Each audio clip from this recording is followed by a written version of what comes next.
Erin, where the hell are ya? My mum wants you home immediately. She's been looking for you forever. Hi, Nick. Do you know what Anne needs from me? Or are you home with her?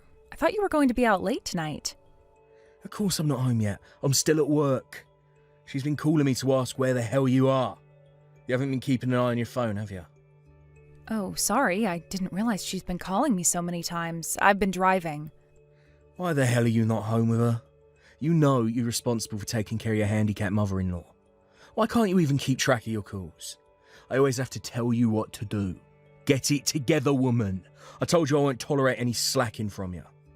I'm sorry. I wasn't slacking. I did tell her that I was going out for groceries. Perhaps she forgot that I told her. Do you know why she needs me so urgently? I know she needs help sometimes, but it's not like she needs me every second, even when I am home. She was walking around the house just this morning, too. Excuse me? Are you talking back at me? Do you have a problem with my mother? No, I don't have a problem, but I'm just telling you. Who else is going grocery shopping if I don't? I can't take care of your mother while doing 100% of the chores around the house. It's impossible for me to do everything perfectly. Do you think you're allowed to slack off? I don't think so. You know you have a seriously low standard. Do you have no sense of responsibility? It's your job to take care of my mum and the house. Do your role. So do your job. If you're the only one who can get groceries, then do it fast while my mum's asleep. Nick, you never help me with anything. You don't understand how much I do. Besides, your mom is so angry all the time. Do you know how tired I am, both physically and mentally? How tired you are. I work day and night to feed all of you. You get to do the easy stuff, so stop complaining. Bet my mum's angry all the time because you're so useless. But it's a good thing if she can release her stress by yelling at you. At least she knows how to manage her stress. Well, I don't know what to say. Anyway, why does Anne need me? Is everything okay? Oh, she's hungry. She needs food. You need to get back and make her something. Now? She just had some fruits before I left. I'm not done with the groceries yet. And I still need to run some errands before heading home. Why the hell should I care? Stop complaining and do as she says. Taking care of her should be your top priority. She's asking you to cook, then shut up and just do it. You two are being impossible. Listen to yourself, Nick. It's your job. That's what you signed up for, so get on with it. Do you understand? Go home now and make us something to eat. Fine, I will. I'll get back as soon as possible. Where's Carrie, by the way? She went to babysit right after school. She said she won't be back until late tonight. Babysit? Why isn't she studying? She's the one who started saying she wants to go off to college. She should be studying her ass off instead of playing around with kids. She is studying, Nick, very hard. In fact, she studies as soon as the kids go to bed. Don't worry, she knows what she's doing. I'm the one paying for all the tests and application fees. I'll not be happy if she gets a bad score on the next set, and I'm not wasting any more money if she does poorly. I said she is studying, Nick. Please don't say anything like that to her directly. It would only hurt her so much if she heard you say such things. You don't know how hard she pushes herself. It's not just her who needs to work hard. You remember our promise, don't you? If you don't care of my mum, or do all the chores right, I will not pay for her college. Do you understand? I do. You don't have to remind me. Please, just don't say anything to her. I will keep my promise. Fine then. Just go home right now and make my mum something to eat. If she throws a fit, it's all on you.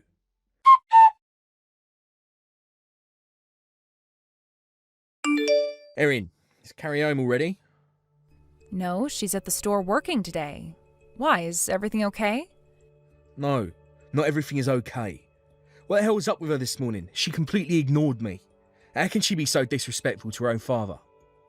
Nick, you were being unfair to her too, though. You were persuading her to take care of your mom, although you were watching TV, and she was clearly getting ready to leave. I told you I will handle your mother. You shouldn't have been so pushy with her. She didn't have school today. Wherever the hell she was headed, it shouldn't have been more important than my mum. I told you last night she had a morning shift today. She is very busy shuffling between her part-time job and studying while also keeping up with schoolwork. I wish you would be a bit easier on her. Why did you ask her to take care of Anne today anyway? You know I will do it myself. 'Cause Mum said she wants Carrie, not you. Poor Mum. She just wants to spend time with her granddaughter. But Carrie acted so rude to me and just brushed me off. It was unacceptable. It's your fault, you know. What did you do? Raise Carrie into a twisted teenager like that? Have you not taught her to respect her father? Nick, Carrie is a sweet girl, but she's also very busy. She studies every day and works hard so that she can support herself a bit. She has a lot on her plate for a 17-year-old. Did you even bother to ask if she was available to help today before pushing your mom onto her? Because from what I saw, you didn't. You have to listen to her first, Nick. Seriously, Erin? You blaming me for her attitude?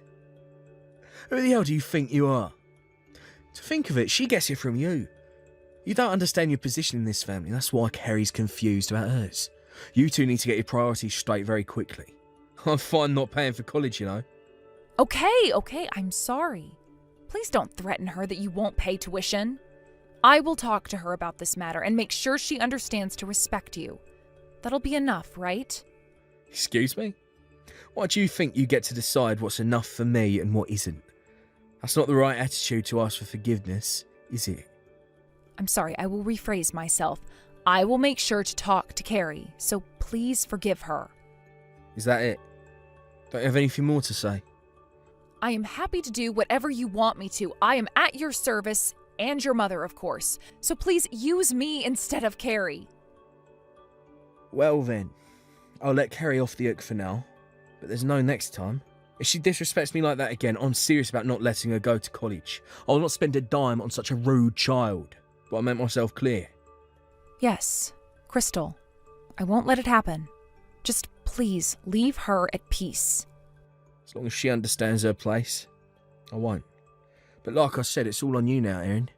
She'll be the one to pay if you don't teach her right. She's not a toddler anymore. Carrie needs to understand that she'll embarrass herself if she doesn't learn the correct manners. So you better set a good example and make sure she gets it. Yes, sir.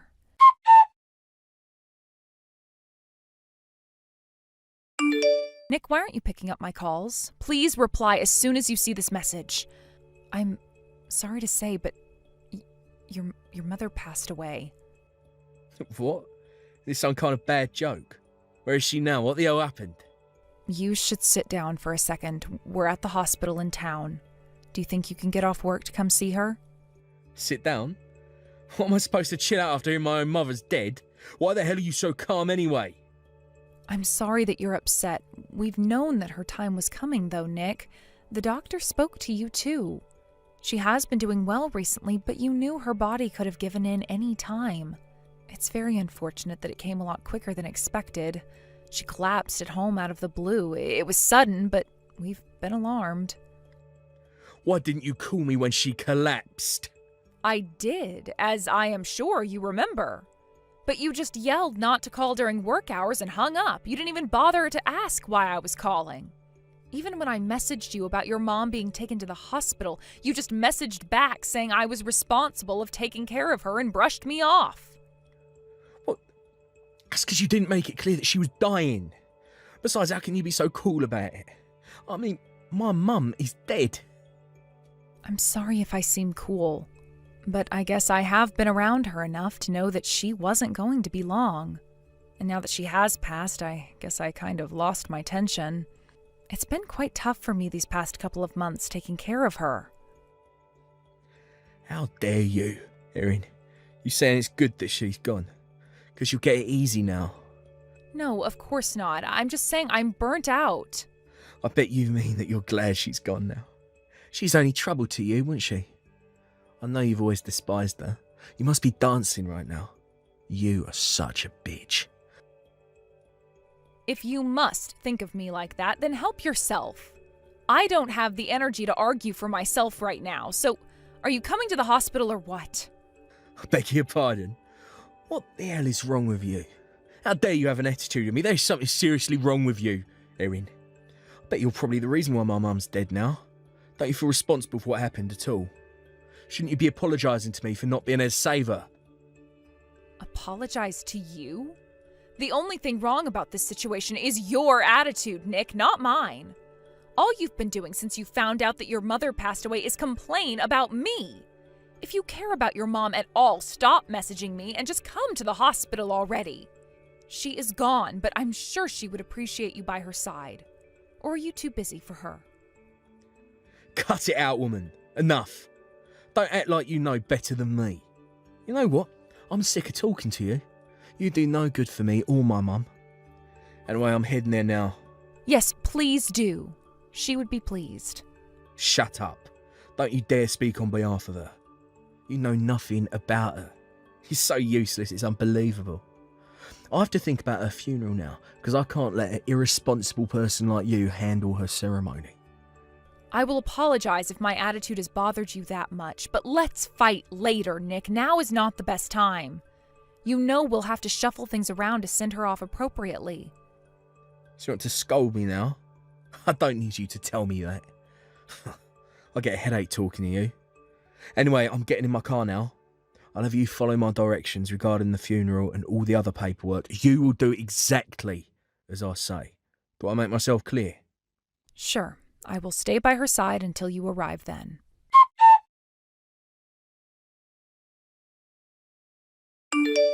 This is a nightmare.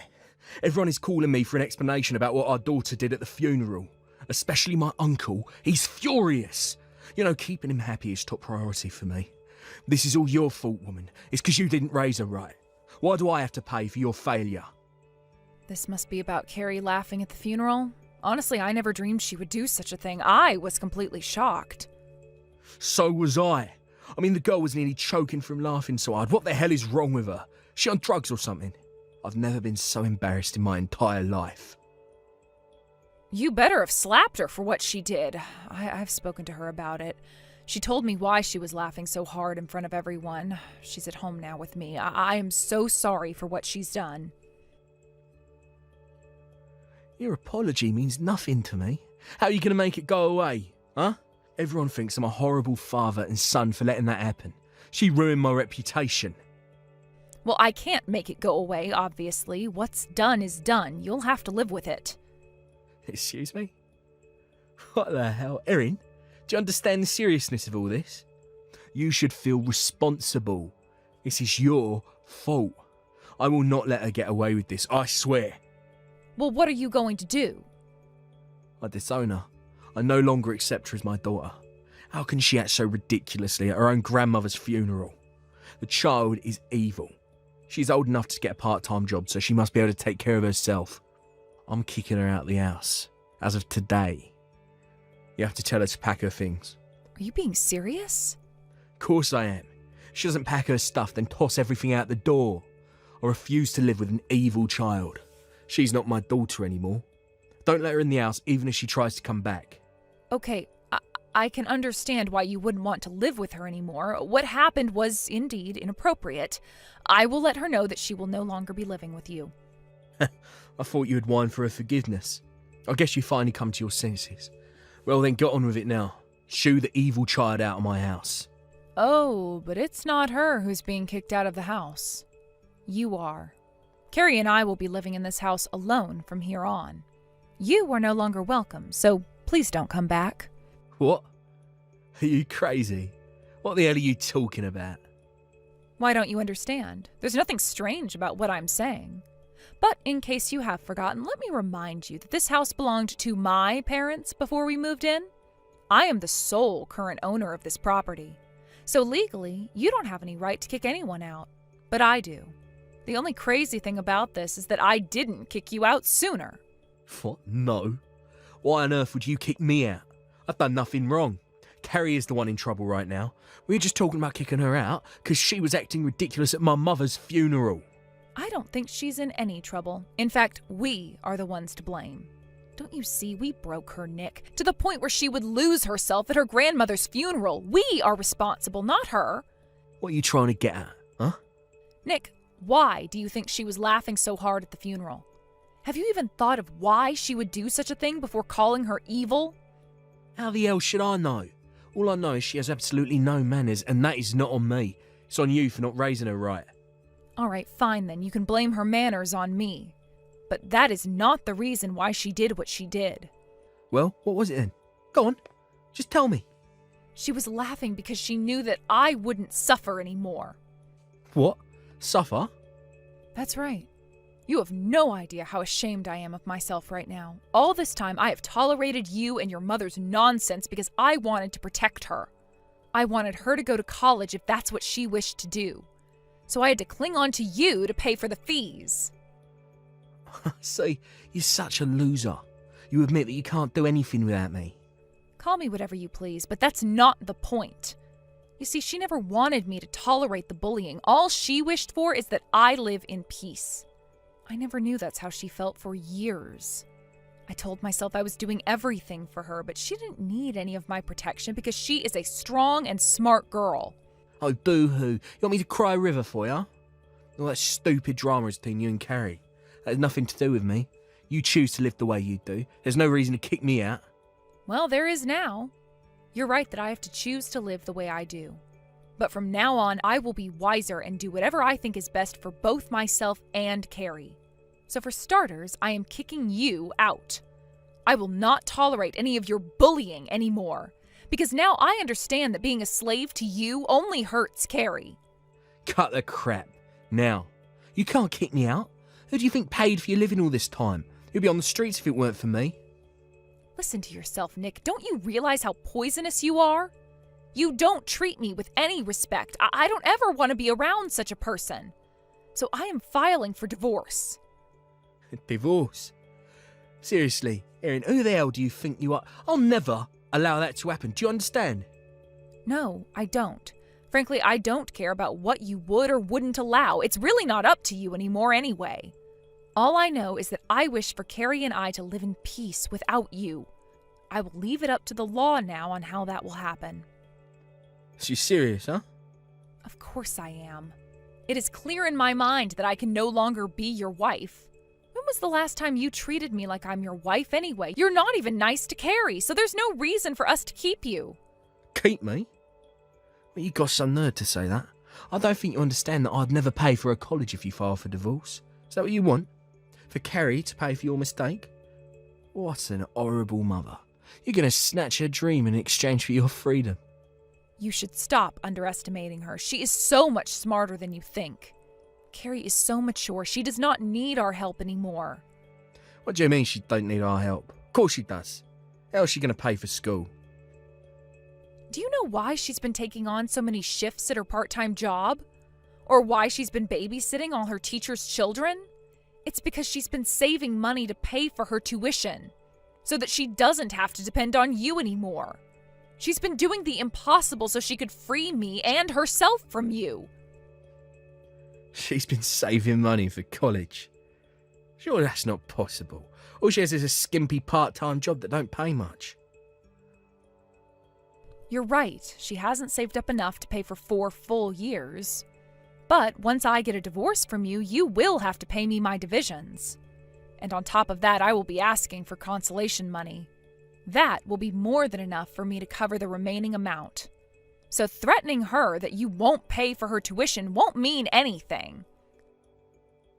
Consolation money?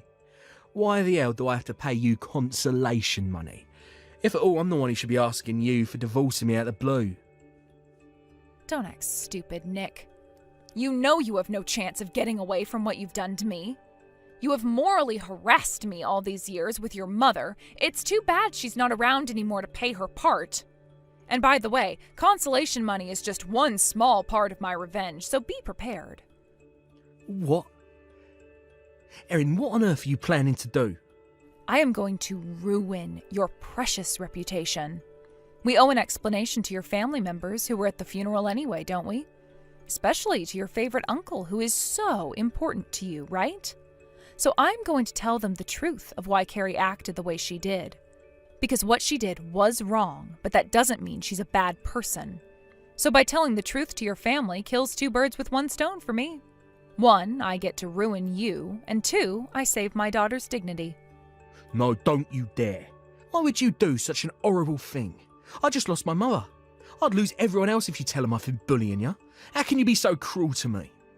I realize I've been protecting Carrie the wrong way as a mother, but I finally know how to make things right. and that is to keep you away from Carrie. In order to make that happen and to keep it that way, I will do anything. I don't believe any of this. You are insane. I lost my mum. I'm being divorced. I'm losing my money. And on top of it all, you want me to lose everyone else. What else do you wish? For me to die alone? Frankly, yes, that's what I want. You have been a horrible father and husband. You treated us like trash, Nick. Now it's your turn to understand what it feels like to be treated like trash.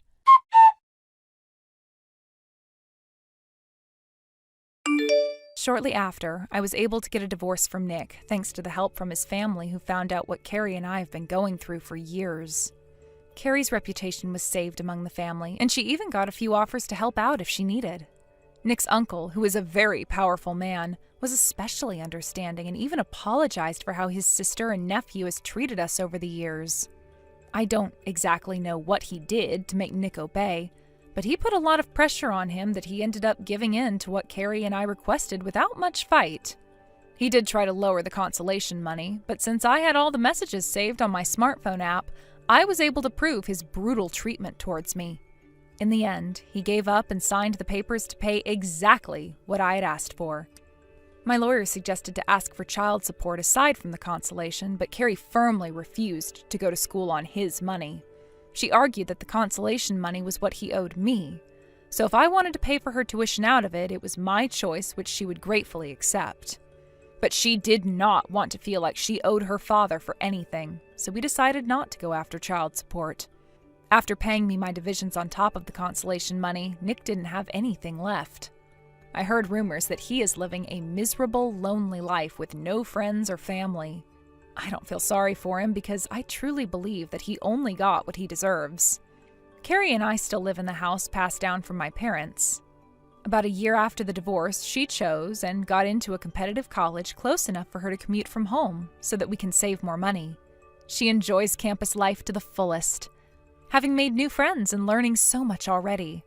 Despite having a rough childhood, she has become a wise and caring young adult, and I am so proud to have such a daughter. I've made the mistake of hurting her by letting people bully me, but that won't happen again. Like I said to Nick, I will do anything to keep her safe and happy as long as I live. Hi there, Mom. Sorry to message you so late at night. Are you still awake? Yes, I'm still up, Tammy. How are you doing? I'm doing great. Is everything all right? Yeah, I just wanted to say thank you for sending me my birthday present. I got it in the mail earlier today. It was very sweet of you to send. Thank you so much, Mom. Oh, good. It arrived faster than I expected. You are very welcome. A day early, but happy birthday, sweetheart. I really loved what you got me. I can't wait to use it. I'm glad to hear that you liked it. Do you have any plans for tomorrow? Going out on a date with Sean, perhaps? Well, I don't know. Sean's been very busy with work lately. He works straight through the weekends, so we haven't been able to spend much time together. I think we'll just have a small celebration at home. Oh, well, I guess it's not necessarily a bad thing that work is keeping him busy, but it must be lonely for you not being able to spend quality time with him on your birthday.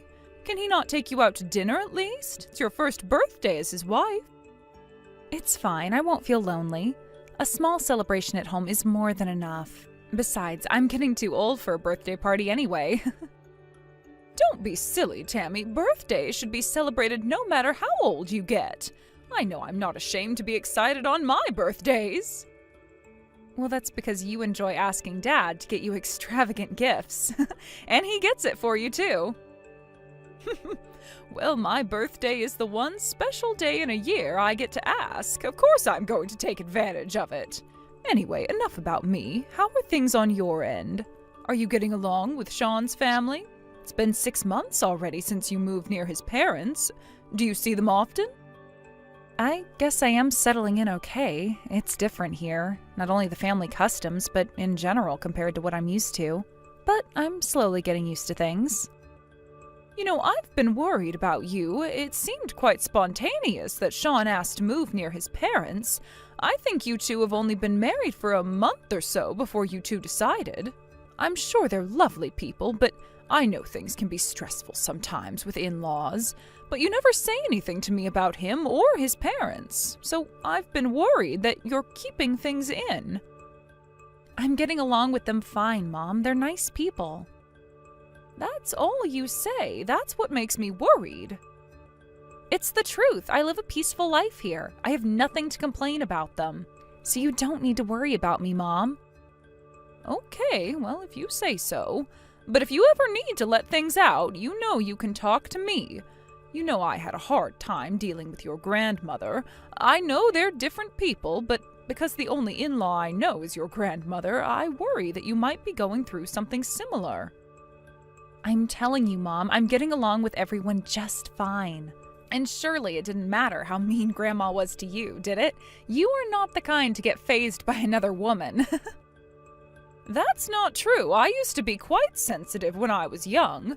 I know you're much stronger than me, though, and you are an amazing young lady, so there's no reason why they wouldn't love you the way I do. Thanks, Mom, but you think too well of me. I'm not that great. I dedicated my life to work after I got out of school, you know. I never took care of myself or my apartment well because I kept myself so busy. I have recently realized how bad I am at cooking and housekeeping now that I have to do it every day. Just yesterday, I was such a huge mess in the kitchen and made a very unpleasant meal. What? Are we talking about the same Tammy? You've always been an amazing cook. You may not have cooked every day, but when you did cook for us, you always did a splendid job. I'm sure your meal was as great as usual. No, it was quite embarrassing. I cooked for Sean and his parents, but no one finished it. But it's okay, I understand. Every family has their preferred tastes. My taste is alien to them, and on top of that, I am totally out of practice. Besides, I've never been that great of a cook. You are positively biased because I'm your daughter. I have always made simple stuff. Well, I guess it's true that everyone has different preferences. But don't worry, dear. I'm sure it wasn't as bad as you think. You will learn what they like little by little, just as I did. By the way, will you visit us anytime soon? Perhaps for Thanksgiving or Christmas? Well, I wanted to, but I think it's better if I stay here and get used to my new family customs. Sounds like they have their ways of celebrating the holidays. Do they now? But okay, I understand. You've barely settled in anyway. It's probably best that you stay and learn their family traditions, but I hope I can see you early next year. If you are too busy to fly back here, your dad and I would be happy to get on a plane to visit you instead. For sure. I'll ask Sean when he thinks it's best for us to see each other. I really want to see you guys too. I miss you guys a lot. Your dad and I miss you very much too. Let me know when you talk to Sean. Anyways, I should let you go now. I'm sure adjusting to your new life isn't always easy, but don't push yourself too hard. I'm happy to listen if you ever need to let it out. You know I'm always here for you. Or if you need me physically, I would jump on a plane in a heartbeat. Just let me know, yeah? I will, Mom. Thank you. But you really need to stop worrying about me so much. Anyway, I should get to sleep now. I love you, Mom. Good night. I love you too. Good night, honey. Sean, are you there? I'm sorry to bother you, but I had a call from the hospital that Tammy was taken in for an injury. Do you know how she's doing? They told me it's nothing serious, but I can't get a hold of her. Are you aware of what happened? Hi, Lauren. Tammy's doing okay. She was feeling dizzy earlier this morning. Ended up falling. Unfortunately, she hit her head when she did. What? She hit her head? Yes, I'm afraid so. She's got a nasty cut and a few stitches. But other than the cut, nothing serious. She's been told to stay still, so she's resting at the hospital right now. Will she be able to go home soon, or is she staying there for a few days? No, she's coming home after resting for a few hours. She was unconscious for a short time, so needs to lay still for the time being. The doctors are monitoring her while she rests as a precaution, but the last I heard, she should be able to go home in the afternoon. Okay, I see. I'm sorry the hospital called you before I let you know. It must have scared you so much. It did, especially since I couldn't get a hold of Tammy. I never imagined I would get such a call from the hospital. To think of it though, why did they call me? I mean, I understand if they call you, but hospitals don't call every single family member of their patient, do they? I'm not sure. Maybe one of the nurses asked if she wanted to call anyone when I'd stepped out from the room. Perhaps Tammy gave the nurse your number. She was still hazy when she was taken in, so it's possible she was confused. Oh, that must be it. Maybe she was just asking that someone called me to let me know what was going on. Anyway, it scared me to death. I'm so glad to hear she's okay. She fell at home, right? I'm glad it happened in the morning and not some other time she's alone at home. It gives me chills to think she could have been lying there without any help for hours. I agree. Luckily, I was still there, getting ready to go to work. How come she was dizzy, do you know? Has she been ill lately?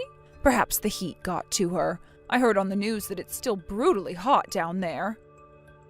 She's been fine, as far as I know. The doctor said anyone can experience dizziness. It wasn't triggered by an illness or anything of that sort, so I think it was spontaneous. Okay. Well, I guess I get dizzy sometimes too, just by suddenly standing up. Oh shoot, Sean, I'm sorry, I wasn't keeping track of the time. You are headed to work soon, aren't you? Don't worry, I'm still at the hospital now. I'll stay by Tammy for a little longer before I go to work. Hope I was able to make you feel less worried. Yes, you sure did. Thank you for staying by her side. I was going to jump on a plane if I couldn't get a hold of you, but it sounds like you've got everything under control. I'll sit tight and wait for Tammy to call me when she wakes up. Can you let her know? I certainly will. I'm sorry that you have to wait, Lauren. I'm sure you won't be relieved until you get a hold of her, but I'll have her call you as soon as she can.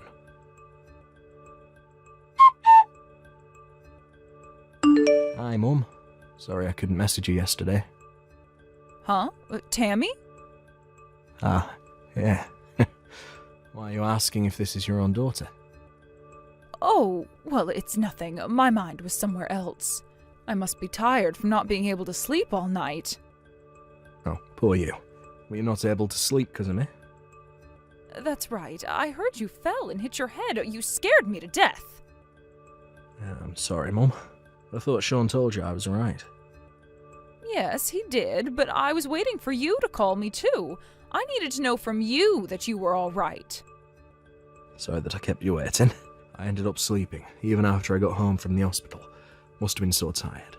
I never imagined that I'd be sent to the hospital from being dizzy. Maybe it's all the stress I've been carrying. Truth is, something's been bothering me lately. What is it? You should tell me if there's anything I can do to help. Well, Mum, I hate to have to ask you this, but do you think we can borrow some money from you? Money? What do you need it for? I've been keeping this from you because I didn't want you to worry, but Sean is very sick. He was diagnosed with cancer a few months ago. Doctors said he'll be in critical condition in a matter of days if he didn't get proper treatment. He's been pouring money into his treatment since the diagnosis. But he's in a bad condition and we need more. I never knew that the cost for cancer treatment's so expensive. So, as much as I hate asking you, I have to keep him alive. Do you think you could spare us some? Wow, I didn't know he had cancer. I'm so sorry to hear that. It's horrible. If we keep spending money on expensive treatments like this, we won't be able to pay our bills. But there's no way we can stop his treatment. If we do, he could die. So I'm asking you out of desperation. Mum, please help us. No, I will not help you. Frankly, I don't care about what happens to your husband. In fact, it's probably better for the world if he's gone. Mum, what's gotten into you? There's some kind of a joke. I'm in serious trouble right now. How can you be so mean? Mean? I'm just being honest here. He's a piece of trash. The world would be a better place without him. Why do you think that? Did he ever do anything to you? Not me. You know best why he's not worth a penny, Tammy. No, I don't. Mum, you have to tell me why. I thought he's been nice to you. Even yesterday, he updated you on how I was doing after the fall, right? You know, I really prefer not to talk about him. Can we stop this conversation? My decision is final. I will not provide any financial support. Mum, come on. You've always been compassionate for others. Sean has cancer. This is the time to show your compassion. Don't you feel sorry for us at all? No, I don't. At least not for him. He's only getting what he deserves. Unbelievable. I didn't know you were such a cold-hearted person. You said I could count on you if I ever needed your help. You're a liar. I hate you. I don't want to talk to you again.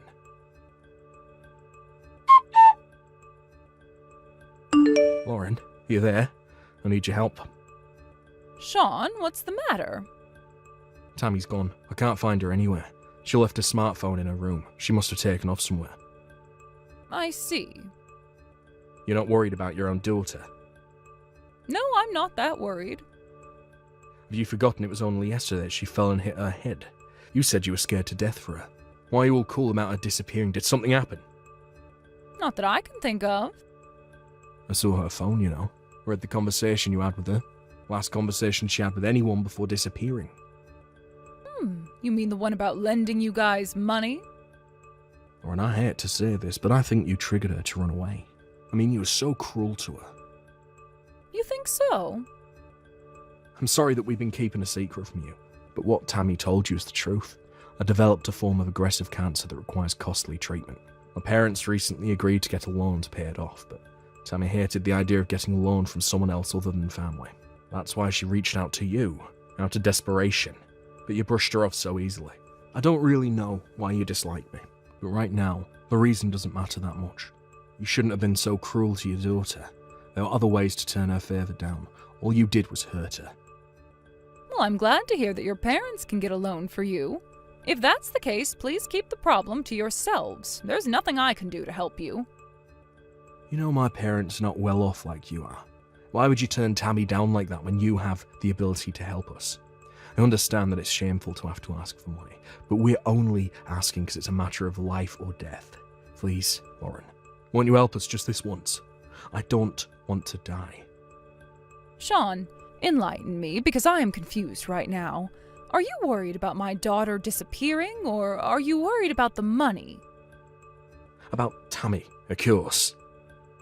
Oh, really? Because for the past couple of minutes, not once have you asked if I knew where she was, or suggested a way to find her. So it sounded like, to me, that you cared more about the money. No, that's not true. I just thought maybe if Tammy found out that you'll help us, she'd come back.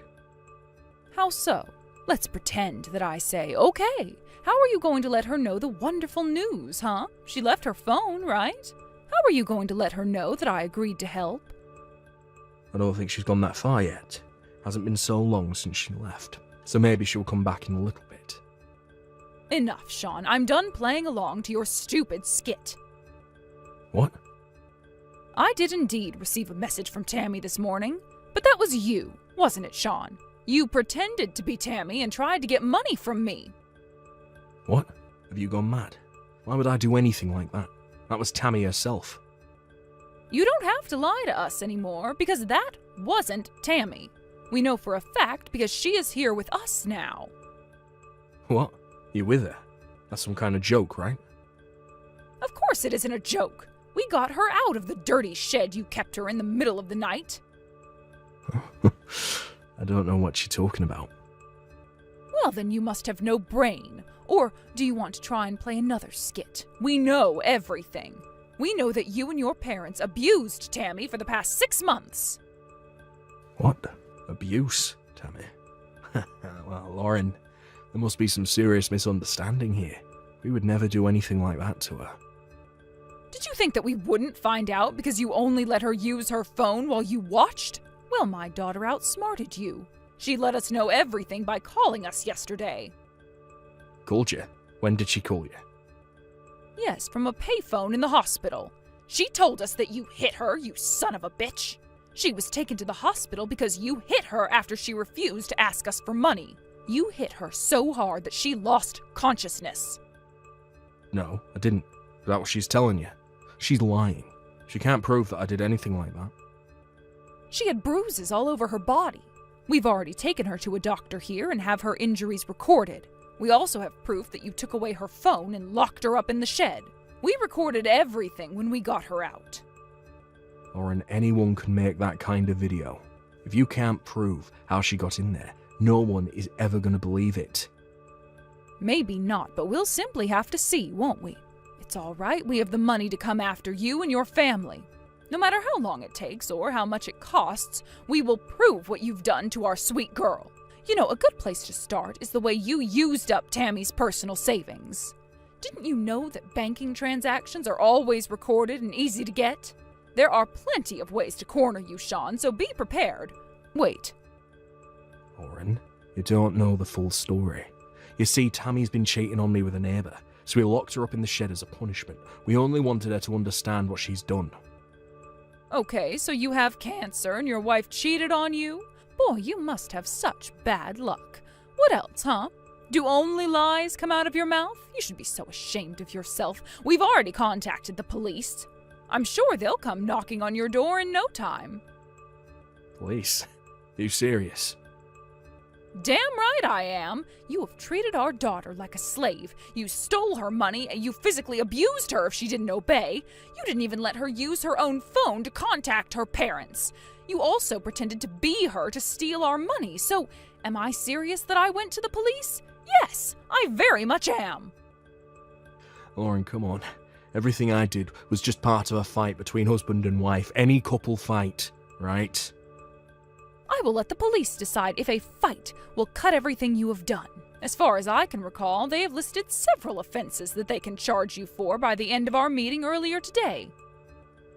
Wait, please. Can I talk to Tammy? Let me apologise to her. Maybe I went too far. I see now that I haven't been a great husband to her, but I love her. Please let me talk to her. I'm begging you. Hell no. You are never talking to her directly ever again. Our lawyer and my husband and I will represent her to make you and your parents pay. Lauren, seriously, just not the police. Please, I won't be able to live if I lost my job. Besides, I never wanted to do anything to Tammy. It was my parents. They started to mistreat her first and made me do it too. And they kept sending all my money, so I depended on your daughter. But I never wanted to hurt her. I swear. Like I said earlier, I don't give a damn about what happens to you. You have treated my daughter like trash. You deserve to have a miserable life. I pray that you live in agony and regret for the rest of your life. You know, I never knew that I can have such a strong hatred towards someone, but right now I do to you. So much so that I wish it were true that you were really dying. Shortly after, we filed an official complaint against Sean and his family for abusing Tammy. Around the same time, Tammy filed for divorce from Sean. During the divorce trial, Sean denied any claims for abuse at first, but photos and medical records of Tammy's injuries, along with a neighbor's testimony, left him no choice but to admit his wrongdoings. In the end, we reached a settlement that Sean and his family pay Tammy back for every penny they have stolen, along with consolation money, and submit an affidavit that they would not come anywhere near Tammy, in exchange that we ask the police to drop all criminal charges against him and his family. We hated the idea that they would not be prosecuted for their crimes, but the outcome would have had minor impact anyway. We discussed carefully and decided that getting money and freedom back for Tammy was most important, so that she'll be able to get back on her feet again. They were practically broke by the time the trial ended, but thankfully had the house and land as assets. They were made to sell it to pay Tammy back.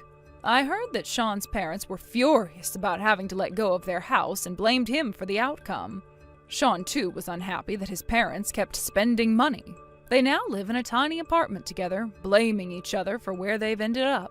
To think of it now, perhaps Sean was right about his parents being the root of all their troubles.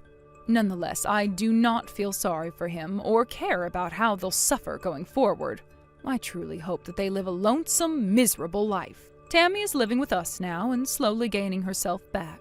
We later found out that Tammy couldn't reach out for help, not only because of Sean surveilling her, but also because she didn't want to make us sad, because we seemed so happy when she got married.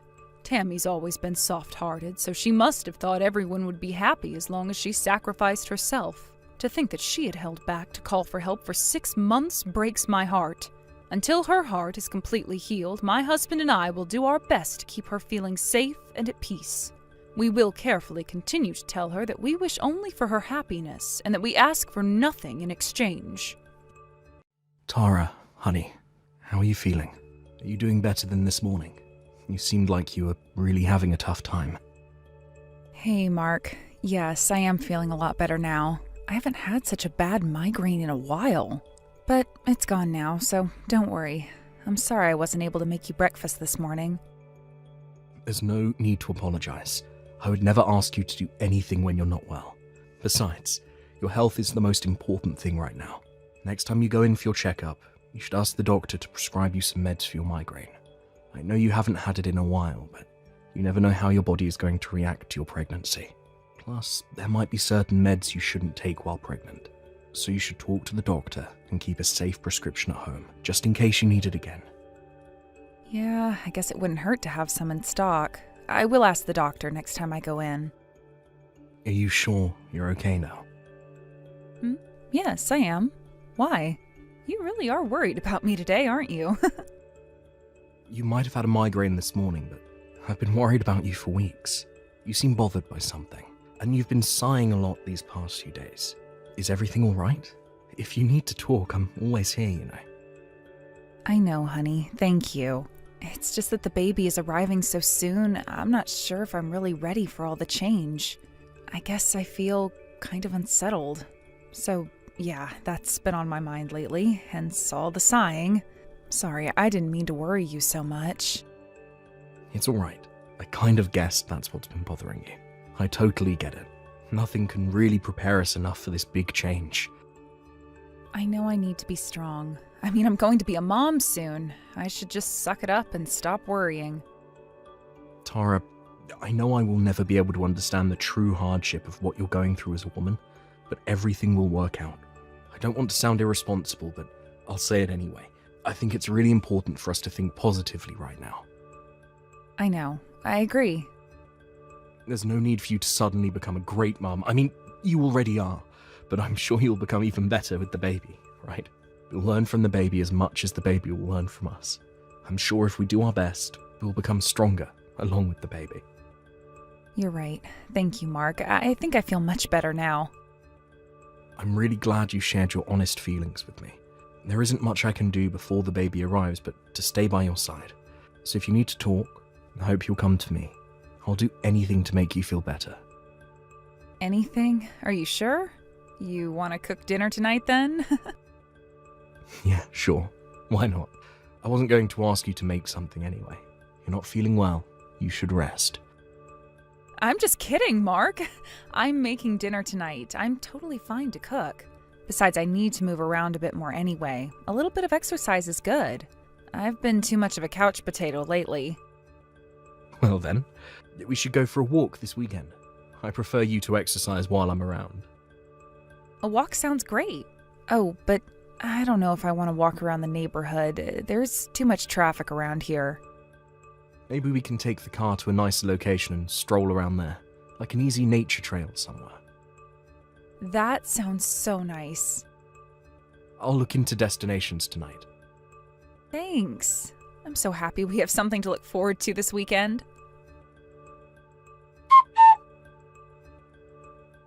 Mark, I'm so sorry I'm making you do the groceries after work. Are you at the store now? Yes, I am. It's completely fine, Tara. I know you needed to rest today. There's no need to apologize. Are you feeling any better now? You sounded pretty sick earlier. A little bit. I think I might be anemic or something. Oh, well, if that's the case, you really need to stay in bed. You might fall from getting dizzy. Oh, I forgot to mention, there was a letter from the building security this morning in our mailbox. A warning? About what? Apparently there's a man loitering in our building. He's been seen a couple of times. I think it was best that you didn't go anywhere today. Oh, did the letter say what he's like? Nothing about his appearance, but apparently the guy spoke to a resident and his English wasn't great. So maybe he's from overseas. Maybe if you heard him speak, you'd be able to understand if he speaks one of the languages you do. But it's best you don't encounter him. It said in the letter that he tried to force into one of the auto-locked doors at the entrance. That sounds pretty horrible. I'm scared now. If something happened, I wouldn't be able to run with this belly. Well, you're due in no time, so you won't have to worry once you're in the hospital. You'll be staying with your mum for a while anyway, after the delivery of the baby. But until the baby arrives, you should avoid going out on your own as much as possible. If you need to, let me know, and I'll come with you. But sorry, I didn't mean to scare you too much. The building asked the police to patrol the area more, so I'm sure he won't be seen anymore. I bet everything will be back to normal after a month or so. I really hope so. Maybe I shouldn't wait to stay with my mom, though. The hospital is closer from her place anyway. I don't want to be paranoid or be restricted from going outside, you know? I do. If she is okay with you staying with her, then I guess that is the best for your safety. You should call her and ask. If she says yes, I can drive you to her place tomorrow morning. Okay, I'll do that right now. Thanks for looking out for me, Mark. Of course. Oh, but I will miss you. The house will feel so empty without you. My mom's house is less than an hour away. Besides, you are coming to the hospital when the baby arrives. That's going to be happening so soon. You'll see me in just a few days. I know. My boss and colleagues already know you're due soon. They have agreed to fill my spot at work if necessary, so I can take a few days off after the baby arrives. Oh, yeah. There was also a letter without a stamp for you in the mailbox. I left it on the sideboard by the front door, along with the warning letter from the building. For me? Maybe one of your students at the language school. There was some kind of writing that I couldn't read. You had some of them over for a party before, didn't you? Okay, I'll check. Thanks for letting me know. I hope the loiterer isn't one of your students. What? How dare you say something like that? My students are good people. None of them would do anything crazy like that. Sorry, I didn't mean to offend you or anything. I just thought about the possibility of one of your students wanting to see you. I know you're a very popular teacher, and I remember you used to exchange letters with them often, even after they left your school. So I just thought maybe one of them showed up to see you but forgot which door, but it was a bad thought. Sorry, dear. Even if one of them ever showed up, they wouldn't loiter around the building. They're educated people with good manners. Please don't joke about them like that. I apologize, Tara. I'm sorry. It's okay. I didn't mean to be so feisty either. I know you're not the kind to talk down to people, but it kind of felt like you were to my students. It's my roller coaster hormones, thanks to being pregnant. It's making me lose my temper so easily. I know I need to take it easy. It's not your fault. I made a bad comment earlier. The building security issued a warning because this case is serious. I should have taken it more seriously too. But instead, I made a bad joke out of it. And to top it off, I included your students in it. It was a very bad call. I'm sorry. I won't compare a loiterer to your students ever again. It's okay, I know you didn't mean anything. I overreacted too. Anyway, careful on your way back home. I'll see you soon. Hey, Tara, how are you doing? It's been 3 days since your due date now. Have you gotten any signs of the baby arriving yet? I couldn't get a hold of you yesterday, so it's worrying me. How are you feeling? Let me know as soon as you get a chance, please. I just want to make sure you're doing okay. I'm sorry, Mark. I couldn't reply to you yesterday because, well, things have been rough. Rough? Why is that? Is everything okay? Has something happened? You're scaring me, Tara. Mark, you might want to sit down for this. I have some bad news. What? I'm so sorry, but the baby didn't make it. Huh? What do you mean? The baby's heartbeat stopped. She's gone. I'm sorry. I'm sorry that I couldn't deliver your baby. Hold on, I'm not following. What are you talking about? Yesterday, I had pain shooting up my belly. I was taken to the hospital right away, but it was too late. The baby was gone by the time I was checked in. It happened so quickly. She came out after an hour or so later, but there was nothing the doctors could do. I'm coming to you right away. No, don't, please. I'm not letting you take this on your own. I'm coming to see you now. No, I don't want you to come. I don't think I can look you in the eye. I'm so sorry, Mark. Please just give me some space right now. I need it badly. Tara, I need to be by your side. I can't leave you alone. You will make it even harder for me, so please, I am begging you to leave me alone for a few days. I am in complete shock right now. I need time alone to wrap my head around what's happened. Don't come down here. You won't be able to set foot in my mom's house either. I will make sure she won't let you in. What about your condition? Are you physically stable? Any pain? No, no more pain. Physically, I'm stable. I should be discharged tomorrow. Okay, if space is what you need, then I will give you that, but I can't give you more than 2 or 3 days. You have to call me by the end of the week. Can you promise me that? I can't not see you or the baby for longer than that, please. Okay, I will make sure to let you know when I'm ready to see you. Hang tight until then. I know I'm asking you an incredibly harsh favor. I'm so sorry. It's okay. You don't need to apologize. This is nothing compared to the pain you have gone through, Tara. I love you. You're the most important person in my life. I need you to remember that, okay?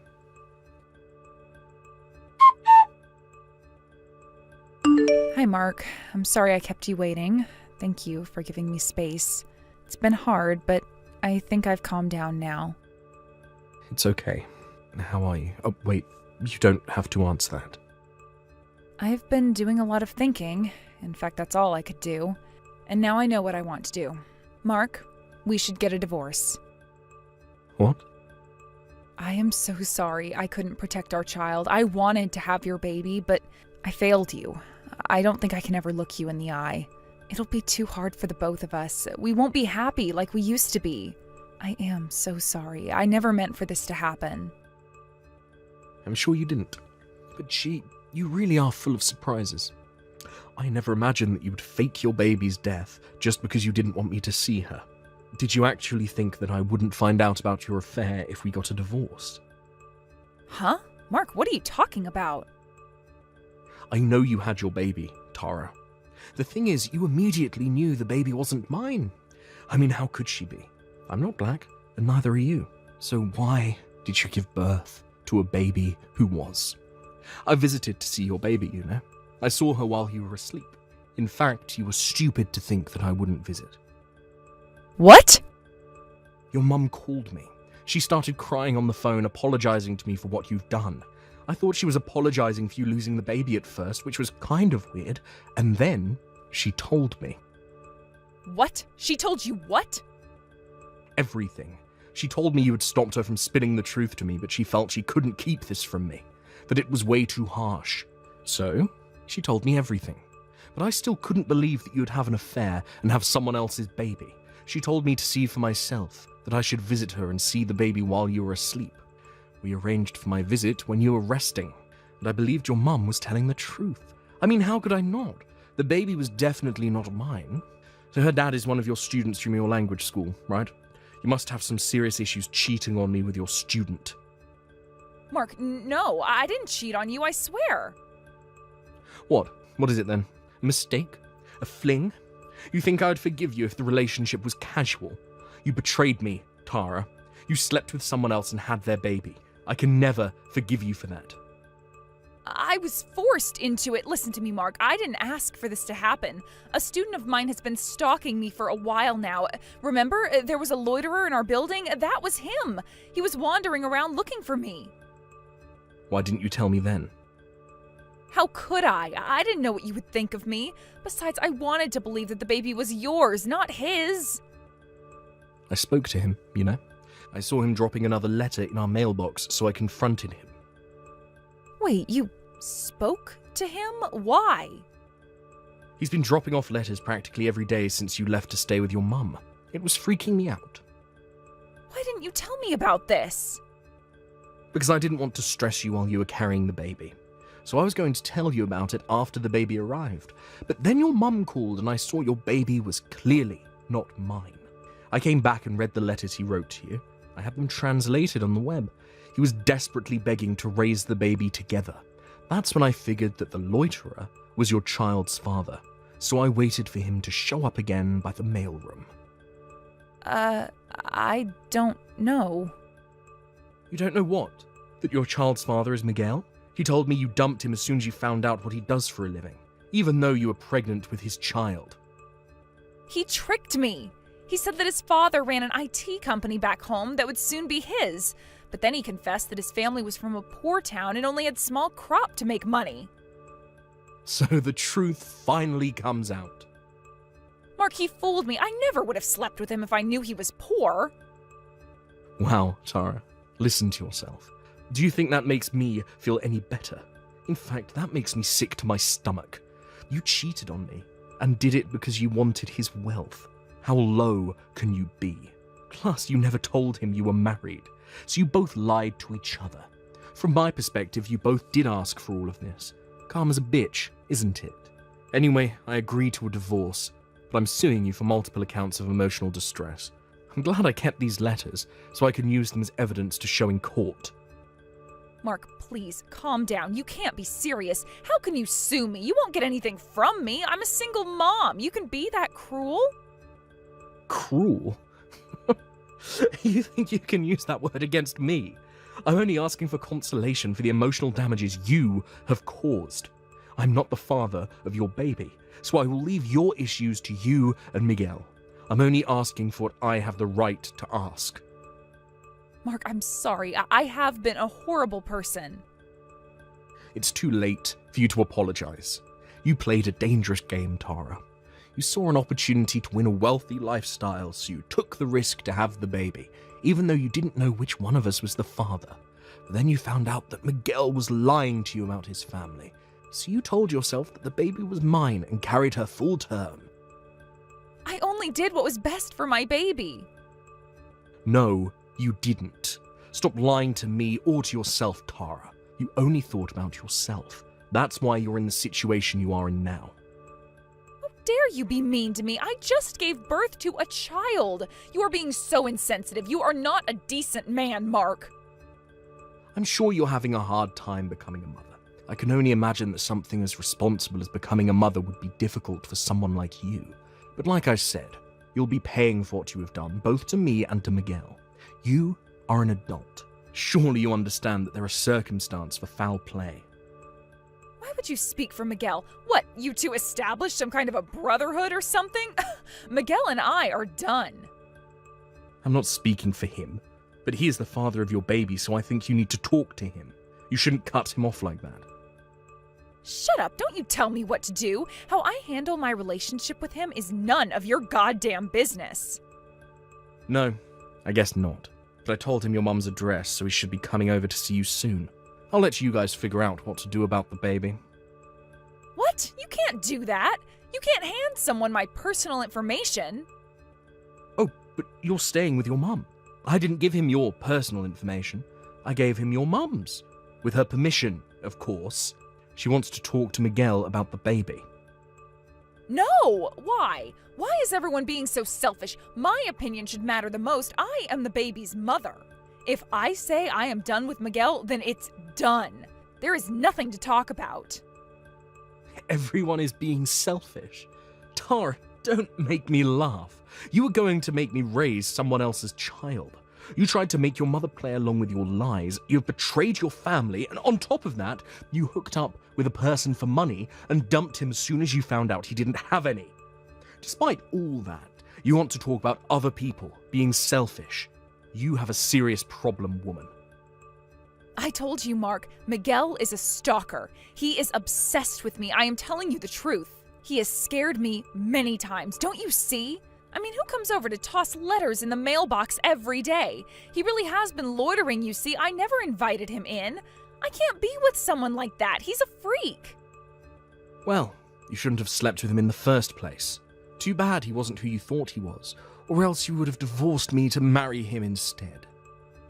Mark, please, help me. Take me in for a while so I can hide from him. I'm scared. What if he wants to hurt me? Wait, what if my parents make me marry him? They're old style like that. They would want Miguel and I to take responsibility. I can't have that. I don't know what he wants or what your parents want, and I most definitely don't care about what you don't want. All I know is that you have to take responsibility for what you have done. For the record, no, I will not take you in for a minute. You lied about my child's death, and then you dump people like trash. I don't want anything to do with a scumbag like you. Look in the mirror for once. If there is anyone you should be scared of, it's yourself. Several months later, with the help from my ex-in-laws, our divorce was officially filed. I heard from them that Miguel showed up at their door shortly after our last conversation to discuss how they were going to handle their relationship. It turned into another drama, with Miguel insisting to return to his home country with their daughter and Tara refusing. But Tara's parents finally asked their daughter to leave the house and suggested she go with Miguel if she wanted anyone to support her. In the end, Tara gave in and began living with Miguel, having no financial confidence to raise the child on her own. Tara recently messaged me, complaining how she's living a life far from her ideals. She begged for financial support so that she didn't have to move to Miguel's home country. I, of course, told her that I didn't care for her anymore, that we were officially done, and hung up the phone. I immediately blocked her so that she doesn't bother me again, but I hate that she had the nerve to call me, so I'm thinking about changing my phone number. I honestly don't care about what Tara is going through right now. I sometimes wonder if Miguel chose the right path staying with her.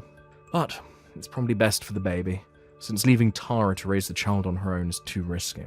She must be miserable living with a man she once dumped, but she deserves every bit of it, and I hope she realizes the magnitude of what she's done. After the divorce, I moved out from the condo I used to live in with Tara, and I now live on my own. The fun memories we shared up until the pregnancy sometimes haunt me. I feel so low and sad, but I know looking back on the days won't help me move forward. I know it will continue to haunt me for a while, but I hope time will help me heal. Seeing me depressed, my parents bought me one of the kittens born at their home. I was going to return the kitten after a while, but living with her for a few months, I became completely head over heels. It's hard to believe how such a small life has helped me get back on my feet. There may be bumps ahead yet to come, but I will cherish day by day with the help from my new partner. Thank you for watching. Please subscribe and hit the like button. See you next time.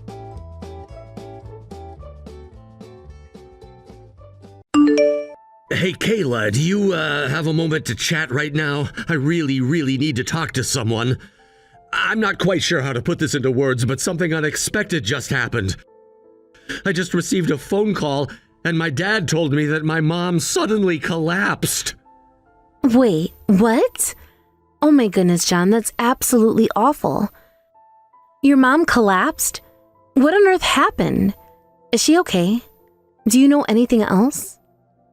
To be honest, I'm still trying to process everything myself, Kayla. It all happened so fast, and I'm completely overwhelmed. My dad called me earlier this morning, and he said that they had to rush her to the hospital. It's all a bit of a blur right now. I'm really worried, Kayla. I'm thinking I need to go see her as soon as possible just to make sure she's okay. I can't just sit here and wait for updates. I need to be there. I'm probably going to stay with my parents for a few days, just to be there for them during this difficult time. I can't leave my dad alone to go through all this alone. He needs me there for him. There's so much to take care of with the hospital and everything. He needs all the support he can get right now. Oh, John, this is just awful. I can't even begin to imagine what you and your family are going through right now. Of course, you should go and be with them. It's so important to have your family around during times like this. Your dad's probably going to be busy with visiting her all the time. Having you there to support him emotionally and help out with anything he needs would mean the world to him, I'm sure. No matter what you decide to do, I'm here for you, John. We'll figure this out together, one step at a time. Kayla, I can't thank you enough for being so cool about this. Seriously, this whole thing is a total mess, and you being so understanding, it really means a lot. Plus, it'd kinda suck if Mom comes back from the hospital to a total pigsty, right? My dad's got enough on his plate as it is, with Mom being sick and all. The least I can do is keep things tidy around here. Of course, John. You're absolutely doing the right thing. Family comes first, especially in times like these, and taking care of things at home is a huge help. I'm still kind of freaking out about what happened to your mom, though. It's just so out of the blue. Did your dad happen to mention anything about what might have caused it? Like, what caused all this? No, not really. He was kind of losing it when he called, so we didn't really get into the details. Honestly, I think they're still in the dark about the whole thing. It all happened so suddenly, The only thing they said was something about a blood vessel, which honestly sounds kind of scary. I gotta get over there ASAP and see what's up. I've gotta go be there for them. A blood vessel? Oh my God, John. You think maybe I got blocked or something? That could be like a stroke or something, right? Or a bunch of other scary stuff? Make sure you get the full story when you get there, okay? It's better to be safe than sorry, especially if it's something serious, you know? Ugh, I'm totally freaking out about this too. Sorry, I didn't mean to pile on the stress, but I'm just so worried about your mom. I really hope everything's gonna be okay. Sorry, I shouldn't be adding more pressure on you. I just hope this all turns out okay. Yeah, I know you are, and hey, thanks for being so sweet about it, Kayla. It really does mean a lot that you care, honestly. It's a lot to take in. I just don't get it. When we saw her last time on our family trip, she seemed really energetic. That was only about half a year ago too, right? It's just insane to think that someone's health can take a nosedive that quickly. It's really worrying. Yeah, it's insane. But you know, like they always say, even the healthiest people can get hit with something out of nowhere, right? And Mom's not getting any younger, you know? If anything, it's amazing that she's been so healthy for so long until now.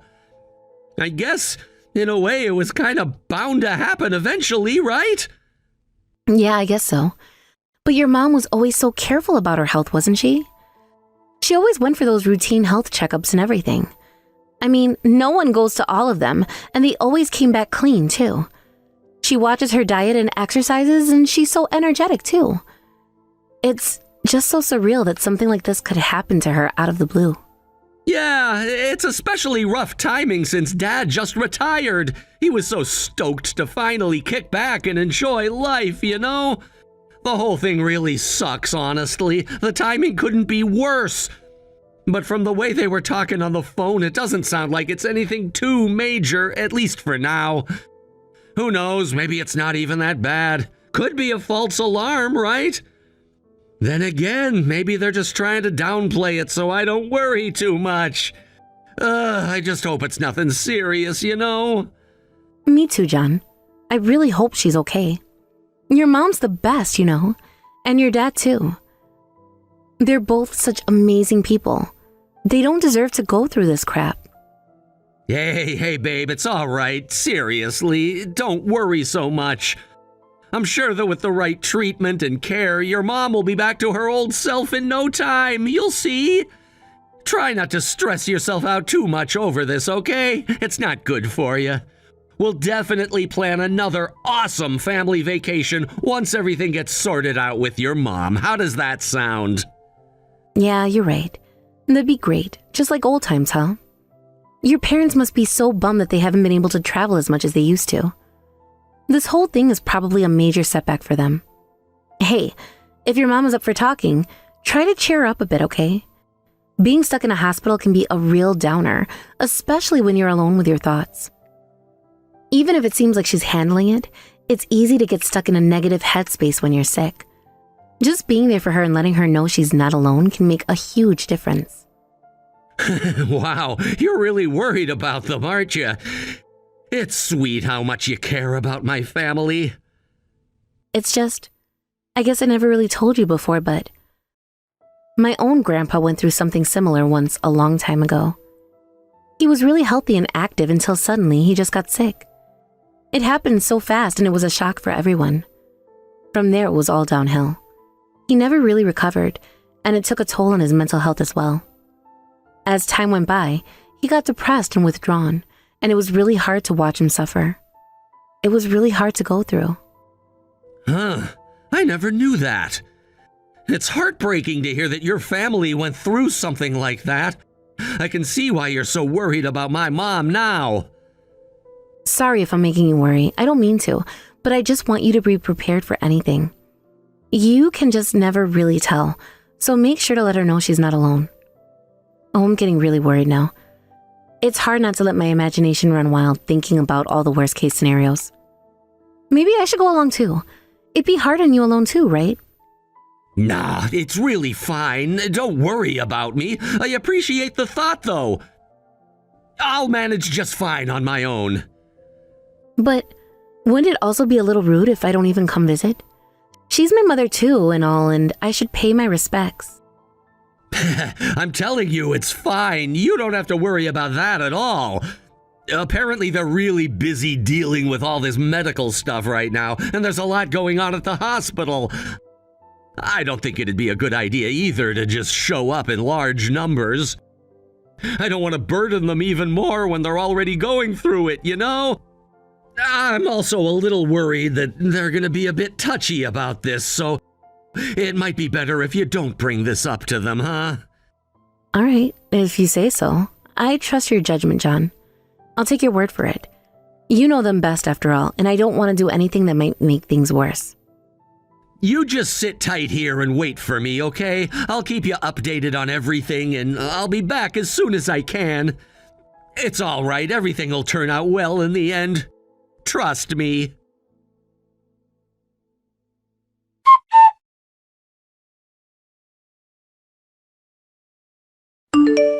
Hey, Kayla. How are you? I just bumped into John.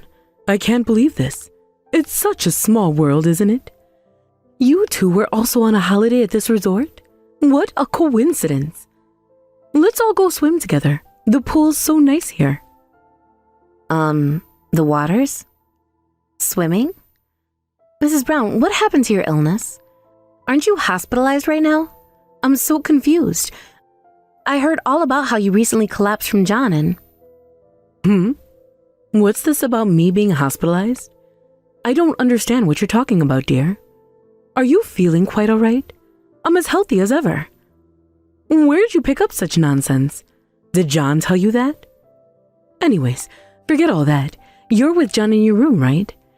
You two should totally come join us in our cabin. Wait, what? Hold on a minute.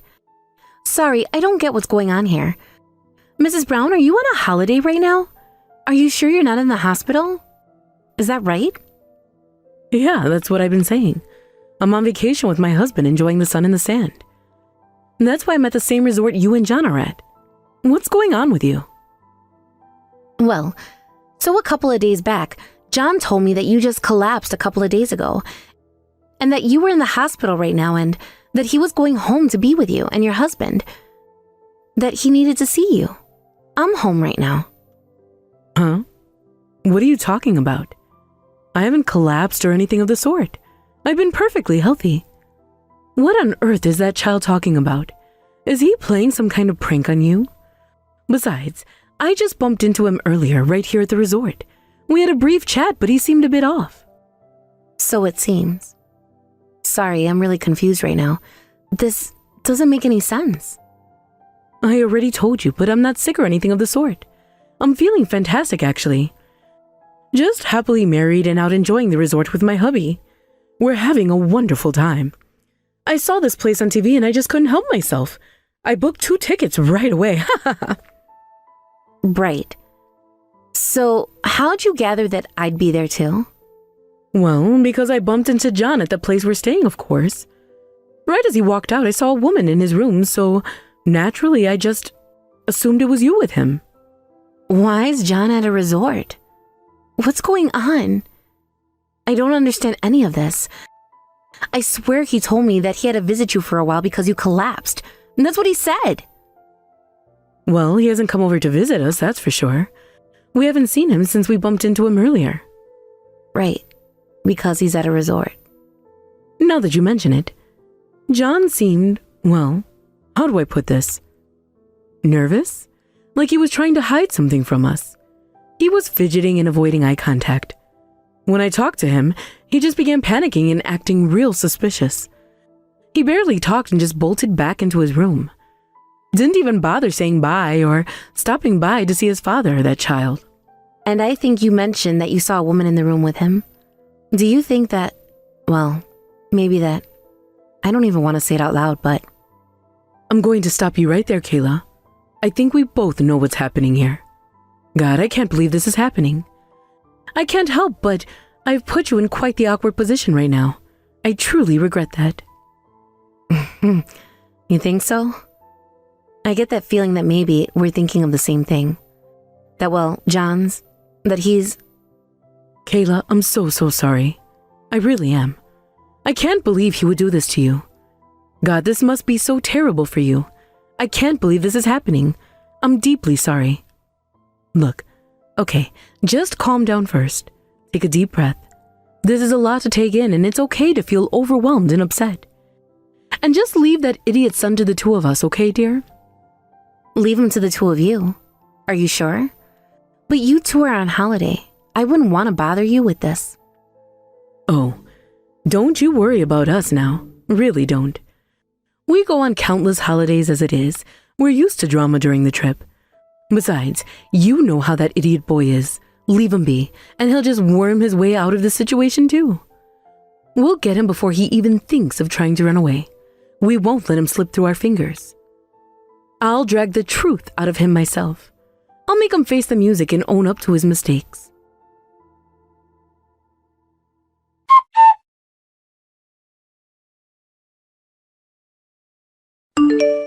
Kayla, sorry to keep you waiting. We just finally caught him. It was a bit of a chase, but we managed to track him down and confront him. Oh, thank you, Mrs. Brown. I'm really glad to hear that. I was starting to get worried. He wouldn't pick up no matter how many times I called. I think he's ignoring me now. What's going on over there right now? Oh, don't worry about him ignoring you. He won't be doing that anymore. About his smartphone, we actually confiscated it from him when we caught him. Wouldn't want him deleting evidence and anything else. I've got it right now, so it's in safe hands. Oh, okay, thank goodness. I'm really glad to hear that. Thanks for being so cooperative and helpful, Mrs. Brown. I really appreciate it. So what's the situation over there? What's going on right now? With my husband and this woman he was with, were they really together? God, I can't believe this is happening. It's like a bad dream. Well, to put this lightly, the whole room's like a funeral. John's just sitting here quietly as of now. He's not saying much, but I can tell he's ashamed and regretful. We gave him quite the earful earlier, so... God, how could he do something so foolish? He's not a child anymore, so he should know better. I see. So he really was cheating on me. I knew it. I had a feeling, but I didn't want to believe it. Look, Mrs. Brown, I'm really sorry again to drag you into this mess. It must have totally ruined your holiday. You should be relaxing and enjoying yourselves, not dealing with this drama. No, Kayla dear. You aren't the one who ought to be apologizing. This isn't your fault at all. It's our son's fault, so you don't dare feel bad for us. If anything, we're sorry we raised such a terrible son. God, to think there'd come a day where I'd have to scold him again at his age. This is unbelievable. He's not a child anymore. I'm just so ashamed. Well, it couldn't have been easy to hear that your son was cheating on his wife. I'm sure this is no news no mother would want to hear about their child. Kayla, again, we're just both so sorry that our son put you through this. We can't imagine the pain you must be feeling. I know me apologizing isn't quite enough, but it's all we can do right now. It is our responsibility for raising him like this. No. Please, Mrs. Brown, don't apologize. You have nothing to apologize for. You've always been so nice to me, and it's really not anything you both should feel bad over. Anyways, the woman he was with, she's still there, right? What should we do with her now? I'm sorry, I just can't deal with this on my own right now. Apparently, while we were shouting down John and giving him a piece of our minds, it's safe to say she got pretty scared and she's all clammed up. She's not saying a word, just sitting there with her head down. Honestly, she's looking blue even. I can imagine. Mr. Brown does seem rather intimidating. I can't imagine what he's like angry on top of that. Well, he is good at putting on airs and acting tough. He can be quite dramatic when he wants to be. Really, he's a total goofball though. Oh wait, hold up, there's something else. Apparently, John wants to talk to you. What do you want to do? It's fine if you don't want to talk to him. I completely understand if you're not ready. No, it's fine, I'm alright. I need to hear what he has to say, even if it's just a bunch of lies and excuses. Can you swap with him? You got it. But I'll be watching over him so he doesn't try anything stupid. Wouldn't want him weaseling his way out of this, you know. Right, of course. Thank you, Mrs. Brown. I appreciate your help.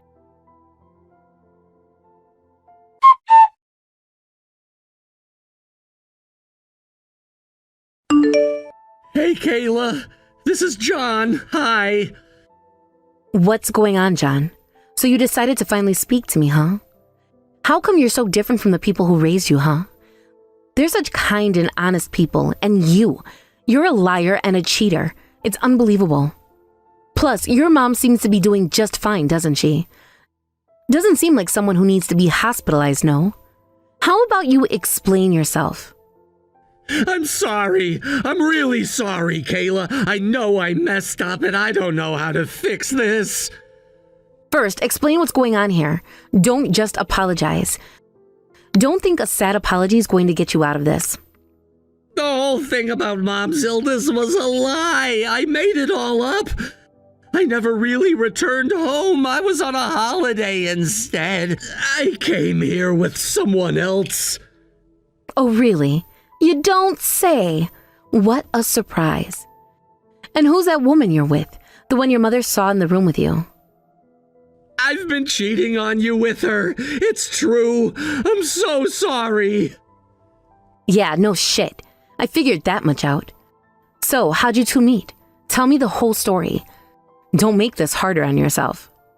Right, sorry. We met on a dating app. It all happened so fast and I wasn't thinking straight. You got on a dating app despite having a wife? Some people have no shame, huh? God, I can't believe this.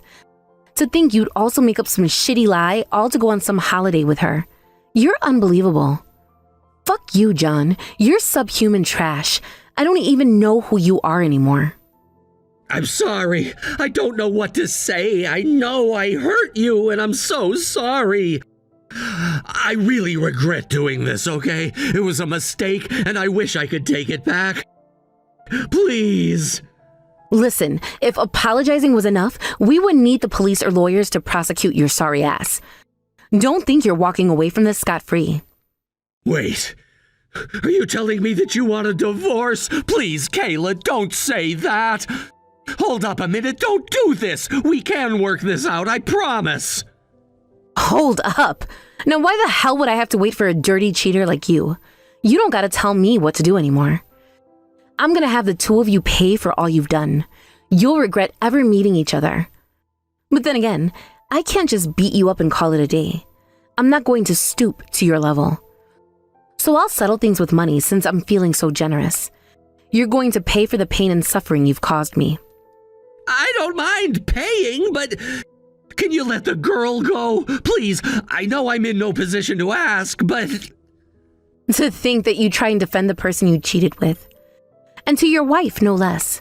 You have no shame, John. Just how stupid can you get? Are you on some suicide run to see how much angrier you can get me? Do you want me to hate you even more? You know what? How about we do settle this with fist? Maybe that'll knock some sense into you. That's not what I mean. Please, just listen. It's not that she doesn't want to pay. She can't. She's broke. She doesn't have a job or anything yet, so she can't pay for herself. What the? Is she a college student or something? Hang on a minute. Just how old is this girl? She just turned 20 the other month. She's in college, yeah. I can't fucking believe you. You're disgusting. How could you even do something like this? You cheated on me with a college student? Are you serious? Hey, there's no problem legally. She's already an adult. There's nothing wrong with what I'm doing. It's not illegal, so what's the big deal? That's no justification for making moves on someone that young. You're a grown man, John, and you should know better than to prey on young women. Just how old do you think you are? You're acting like a teenager. I mean, dating's one thing, but you're married. Forget me. Don't go around ruining their lives just because you couldn't keep things in your pants. Well, that's why I'm asking you not to demand consolation money from her. She can't afford it, and it's not fair to punish her for my mistakes. Don't you understand? I'm the one who messed up, not her. You know damn well that I just can't do that. Consequences, John. She needs to learn that. Just because you're young, it doesn't mean your actions don't have consequences. She's old enough to know right from wrong. You should have been the one to think of that before you started things. You're the adult in this situation, and you should have known better. But the girl's well old enough to face what she's done. She's not a child, and she also needs to take responsibility for her choices. I can't have her parents finding out about all this, okay? It would break their hearts, and I don't want to cause them any pain. So please, I'm begging you, let her go without demanding any money. I'll pay you whatever you want. Just leave her out of this. Can't see the part where that's my problem. It's your mess, not mine. You're the only one who's going to be in trouble anyways. If anything, I'm sure hope they do find out and beat your cheating ass. Maybe then you'll learn your lesson. Because yeah, she's obviously not innocent, but you're the one responsible for leading on such a young girl. Damn it! To think this all happened because I bumped into my mom here! Why of all places did they decide to come here? I mean, they always travel, but they rarely go to resorts, so why this one time? The odds of this happening are... True. Your dad usually just busts out his RV and they usually call it a day.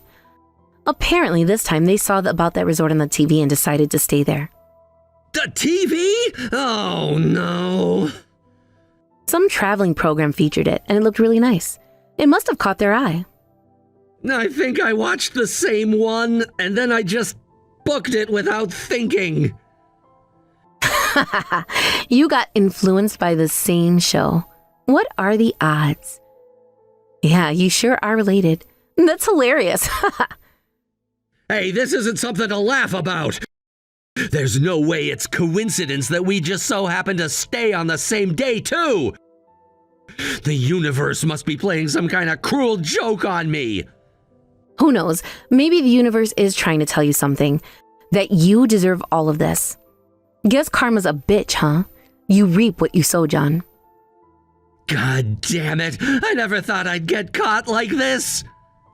No one ever does, John. Hey, switch back to your mom. I need to talk to her again. Hey, it's me. What's going on? Is everything okay? Hey, Mrs. Brown. Sorry to ask this of you, but can you keep them here for a bit until I get there? I need to confront John and his girlfriend face to face. Also, there's one more thing I'd like to ask of you, if that's all right.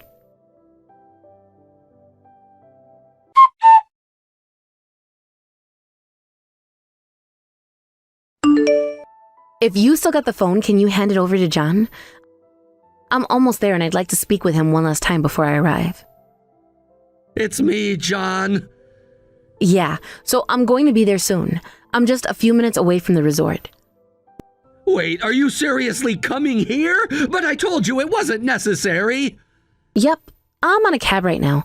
I'm on my way to meet you, your parents, and your girlfriend. Your mom said they'd cover the whole fee, so I don't have to worry about the cost. How thoughtful of them. They're really looking out for me, aren't they? What the hell are you planning? Why are you coming here? Well, it's not every day we get to all be together like this, is it? It's a special occasion, don't you think? Let's have a little family reunion, shall we? I'd sure love to meet this young lady of yours, too. I'm sure she's lovely. We can do that another day. This isn't the time or place for a family reunion. Are you really going to ruin everyone's trip? You really don't get it, do you? You're unbelievable, John. You've already ruined it, idiot. You lied, you cheated, and now you're trying to downplay the consequences of your actions. Plus, Mrs. Brown told me she already asked the girl for her parents' number, so... What are you gonna do? Call her parents? No, you can't do that! Of course! I'm going to invite them over to our little get-together. It's only fair that they know what their daughter has been up to. Then we'll finally have everyone. Though, I wish I could invite my parents over too to see the show, but they're too far, so... Oh well, they'll have to settle for hearing about it later. I'll call them when it's just the two of our families. It'll be a fun conversation, I'm sure. Now hold on a minute, Kayla. This is going way too far. You're blowing this out of proportion. Calling her parents over, that's going way too far. Exactly what part of that is going too far in comparison to what you've done? You're the one who went too far, John, not me. Besides, we need to make them come pick up their daughter, don't we? She's clearly not capable of making good decisions on her own. Come on. Don't tell me you seriously intended to just stay the night and drive her home like how you got here. Your dad's gonna wreck you again. I'm asking you not to drag her parents into this mess is what I'm telling you. This is a private matter and it should stay between us. If the girl doesn't have the ability to pay for herself, naturally the responsibility falls on her parents. She's still a student, so she can't pay up, can she? She doesn't even have the means to compensate me for the pain and suffering she's caused. How do you expect her parents to understand the gravity of the situation without them being here with us? Yeah, I get it, but are you really going to go this far? This is getting out of hand, Kayla. If anything, they thank me for showing them who roped their beautiful daughter into this mess. So let's do just that, right? Show them the total scum that you are. Let them see the real you, the liar and the cheater. Your parents are eager to meet them too. Her parents live far away because she moved for college. It's going to take at least 2 hours for them to get here. This is going to take all night. Well, since I'm arriving in about 15 minutes, we're going to have to kill the time, won't we? A relaxing spa sounds about right. It'll be a nice way to de-stress before the storm. I mean, we are at a resort, right? We might as well take advantage of the amenities. How could you be so nonchalant about this whole situation? This is a disaster, Kayla. We're gonna be up the whole night once their parents arrive. You fine with that? Don't think you can get a room so easily. The resort is probably fully booked.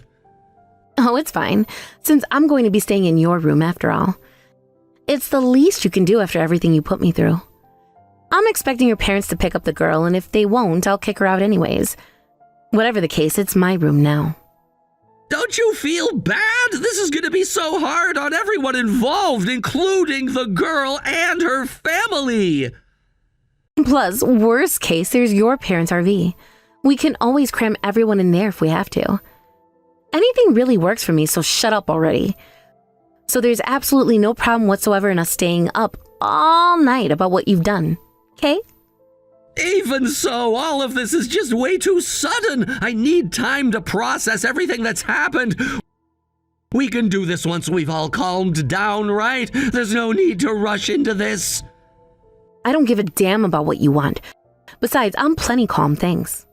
Please, I'm begging you to just let her off. She's young and naive, and she made a mistake. She's got a whole future ahead of her, and I don't want to ruin it for her. Please, Kayla, have some compassion. You know, you've been talking as though you really care about her well-being, but it's obvious you just want to keep yourself safe. After all, the worse off she is, the worse off it reflects on you. You just don't want to be held responsible. Oh, please, I just genuinely care for her. I don't want to see her get hurt or punished for my mistakes. If you really did, you wouldn't have cheated with her to begin with. Your actions speak louder than your words, John. You've got this all wrong, you get that? You're trying to twist the narrative to make yourself look better, but it's not working. You're the one who roped her into this mess, not her. You're the adult, and you should have known better. Don't you dare forget that. You're not here to see what's going on. You don't know how upset she is. She's almost up to tears because of how frightened you've made her. It's only natural, if not just, to want to get her out of this situation. Oh, really now? You're really going to play the victim here? Don't you have a shred of remorse? You're acting like this is all some big joke. Oh, her crying won't nearly be enough to satisfy me. I want to see you suffer too, John. Gotta make you cry too, don't I? You deserve to feel the pain you've inflicted on me. No, please, Kayla, don't do this. I'm in this to make you cry from the start. This is just the beginning, John. Oh, the situation's only going to get worse for you now. I mean, no shit, because of how you're acting. You're making this whole thing so much worse than it needs to be. You're a fucking sociopath. You're enjoying this, aren't you? It's a damn good thing you think that, because I really won't be pulling any punches. I'm going to make you pay for everything you've done to me.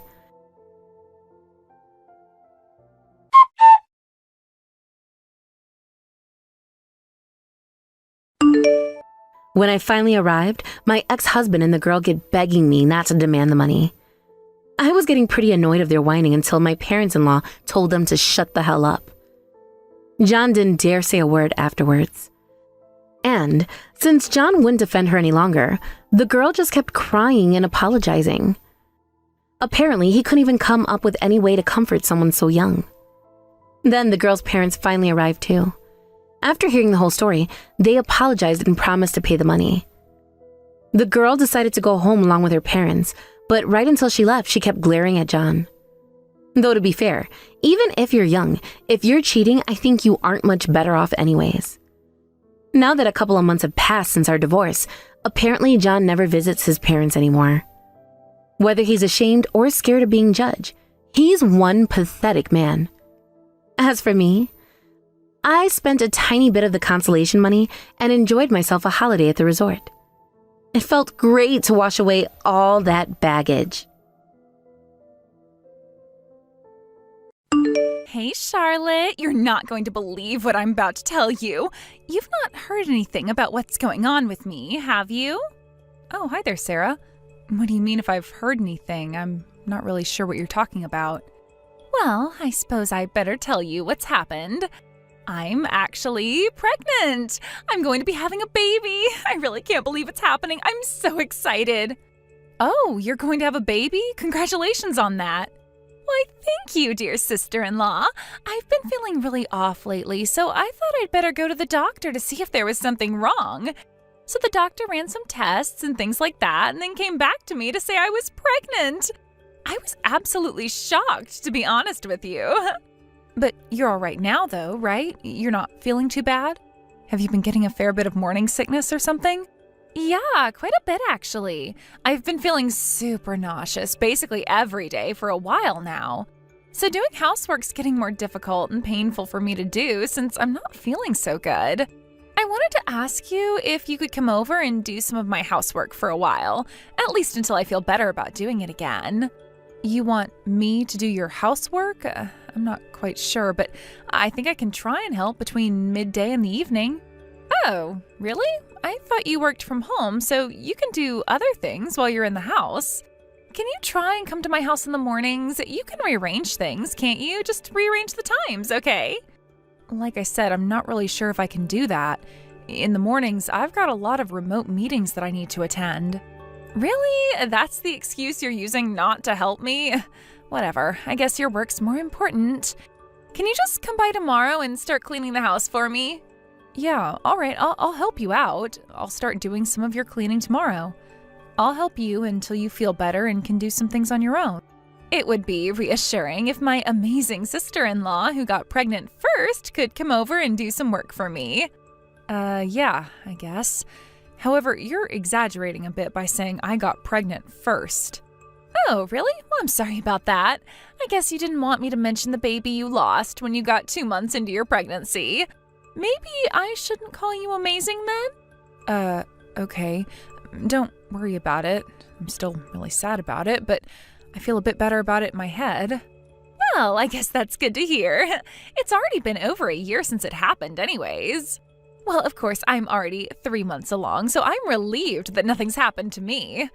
I'll be able to give birth to a healthy baby with no issues. It'll be so amazing to have a baby in the house. Yes, I suppose you will. I'm looking forward to meeting your baby when it comes. Anyways, I really felt so sorry for you when I heard that you lost your baby. It was going to be your parents' first grandchild, and it seemed like they were really looking forward to that. I still remember how excited they were, and then you lost it. It's such a shame. Maybe you'll never be able to carry a baby. That's true. They were wanting me to have that child really bad. Yeah, of course they were. Since I'm pregnant, I don't want to let the parents down if something were to happen to me or the baby. If the same thing happens again, you wouldn't want them to feel sad, would you? Well, I'd just pray that nothing happens to you, Sarah. So you're not going to tell your parents until you know that you're for sure able to give birth? Yeah, that's what I intend to do. There's a period of time that something could happen to the baby, so I want to make sure that I'm healthy and that the baby is well. I see. I suppose that's okay. But you're going to have to start telling people eventually. I suppose I'll just go ahead and tell my husband the good news then. Oh, no, you won't. You're not going to tell my brother anything about this, okay? Well, I suppose I can wait to tell him. Anyway, I'll come and help you with the housework. Can you make sure that you don't get caught doing that so he doesn't ask questions? I'm 3 months pregnant and I think everything will be okay, but I'm still worried something will happen. Of all people, you're the only one who most understands my situation, right, Charlotte? I do understand, but it's still quite a different situation you're in. I'll tell my brother too when I'm in the stage that the baby's healthy and growing more. I don't want to tell anyone if I can help it yet. I see what you're saying, but if my husband suspects or asks me what's up with you, then I'll tell them. I don't want to keep secrets from my husband about his family. That's not something I feel comfortable in doing. Well, when you put it that way, I suppose that's fine. I'm really sorry about this. I know I'm asking some impossible tasks of you. No, it's okay. I kind of understand why you don't want people to know just yet. Just don't keep it a secret for too long, okay? Don't you think it's time for you both to try having a baby again? Wouldn't it be fun if the babies were in the same grade at school? That's true. It would be quite fun for them to share their memories and adventures together. But children are a gift, and we want to take our time. We'll wait until we're ready to have children. Oh my God, really? You're actually going to do that? I guess you can do that if you think it's a good idea. Right now, you and your baby are more of a concern to me than me trying to have a baby. I'll support you as much as possible, but you're going to have to let our family know what's going on eventually. You saying that has really helped me feel better about things.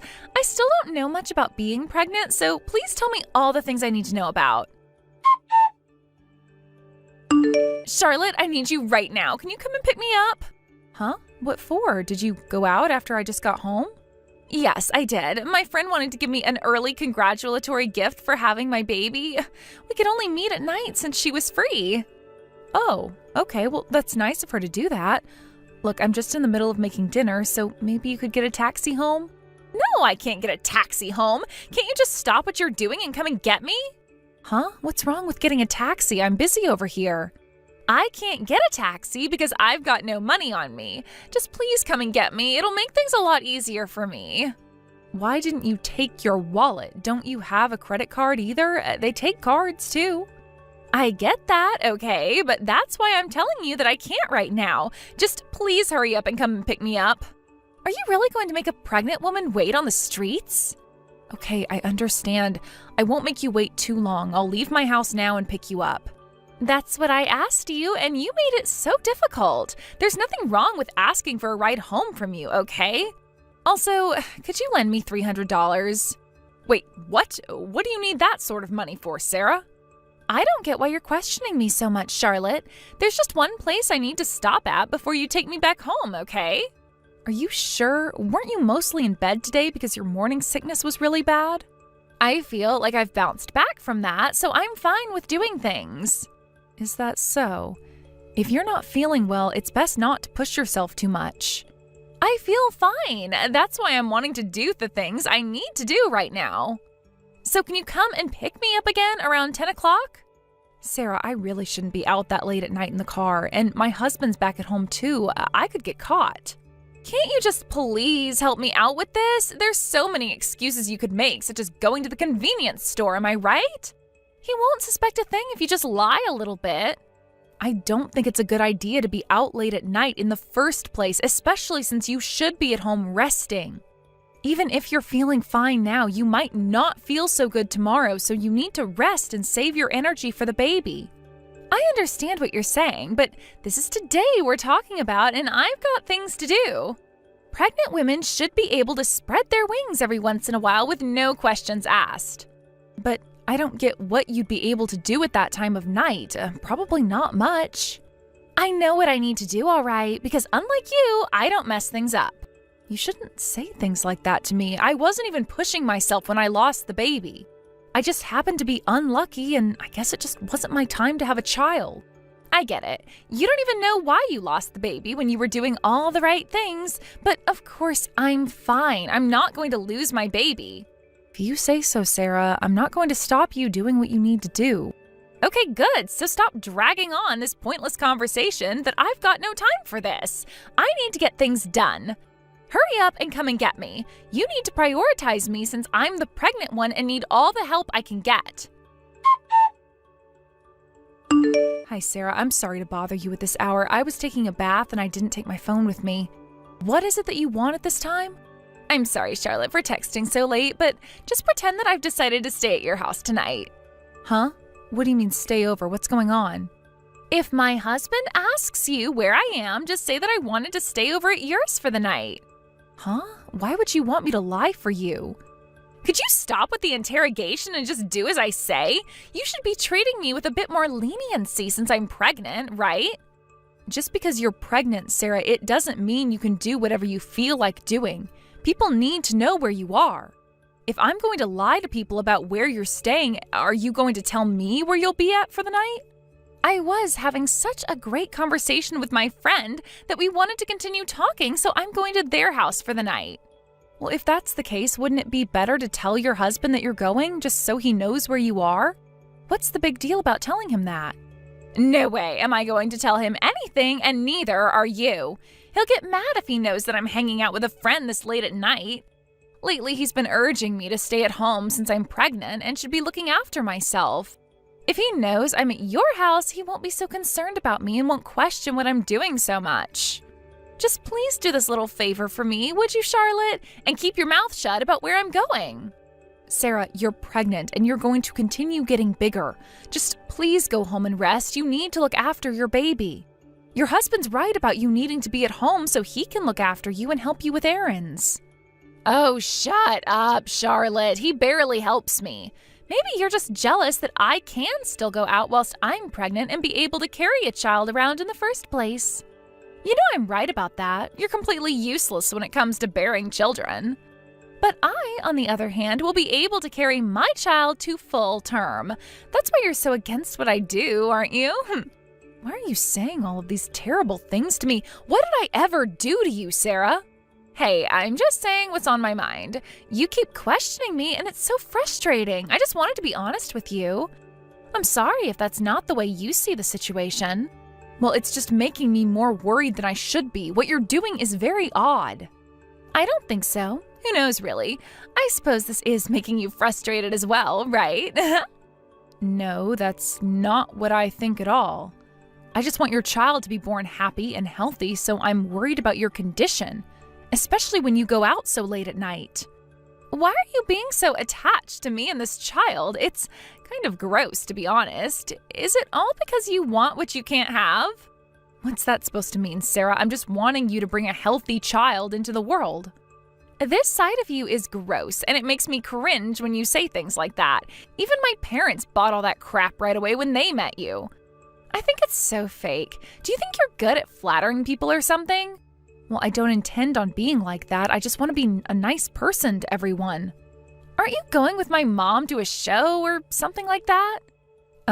Yes, we won tickets to go and see something.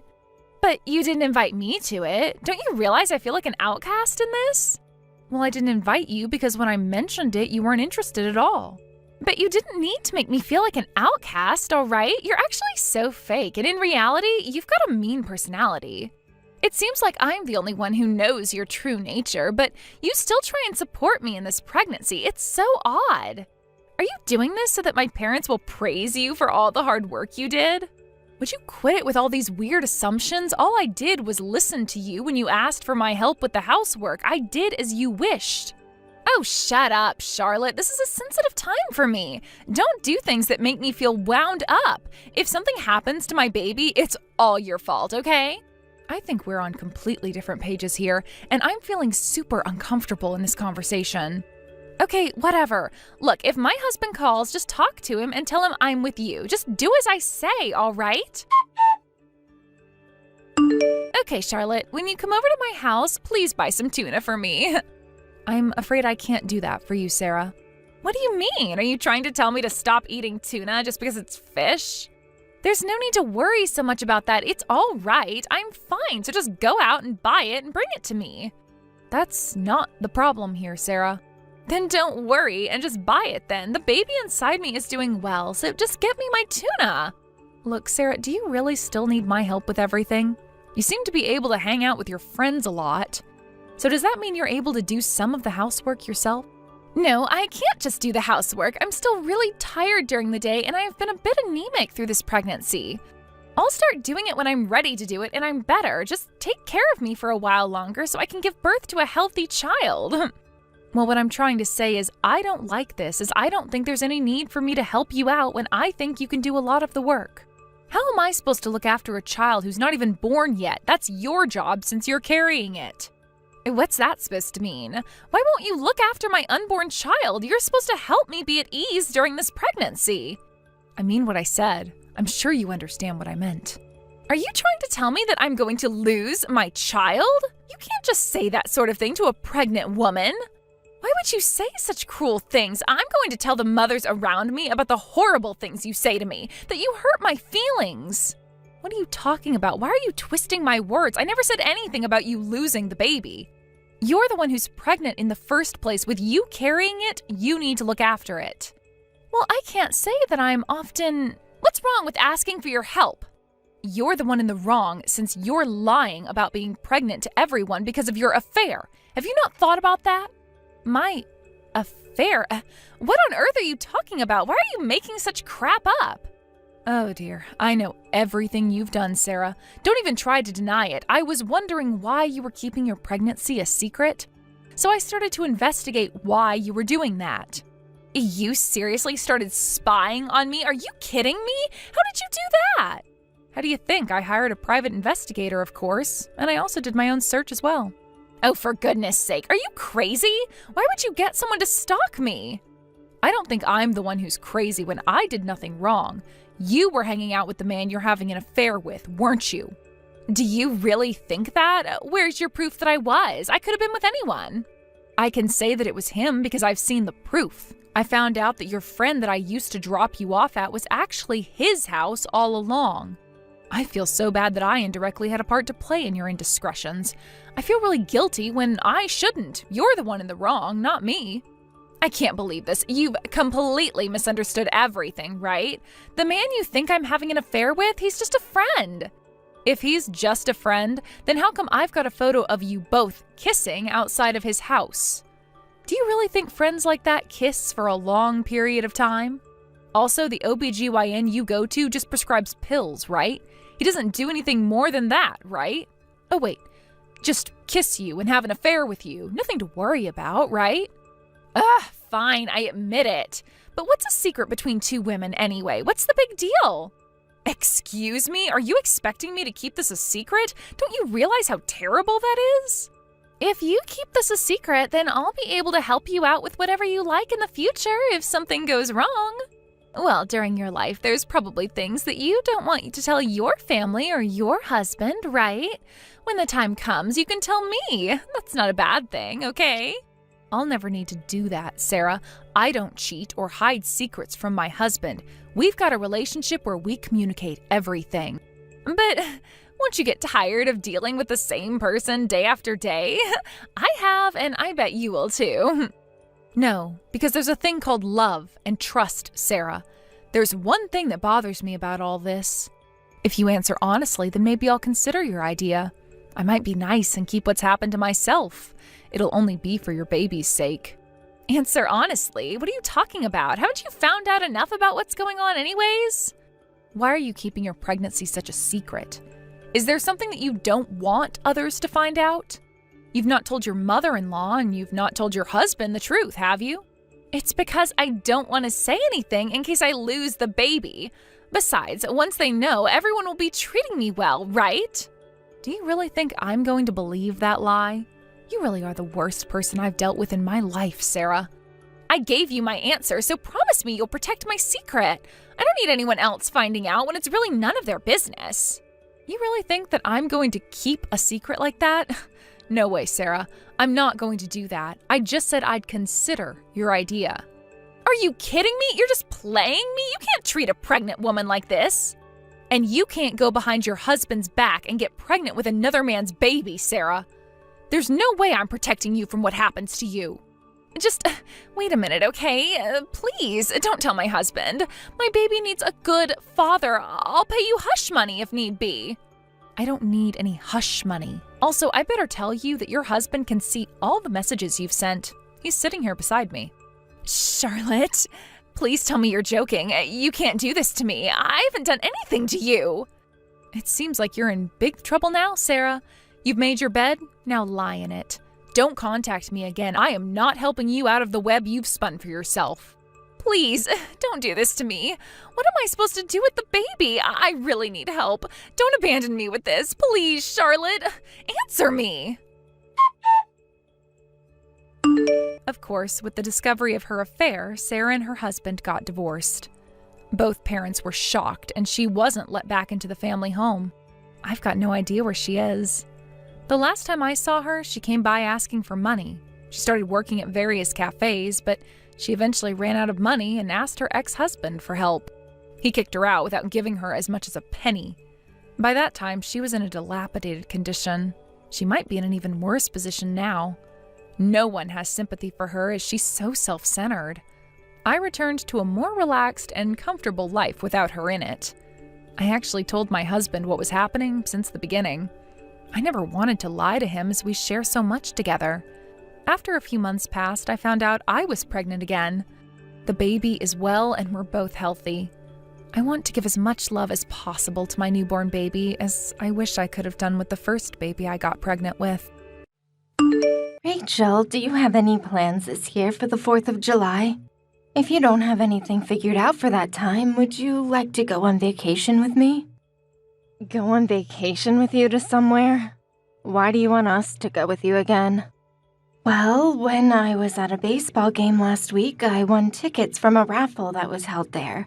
But remember that my husband is already gone, so it's just me right now.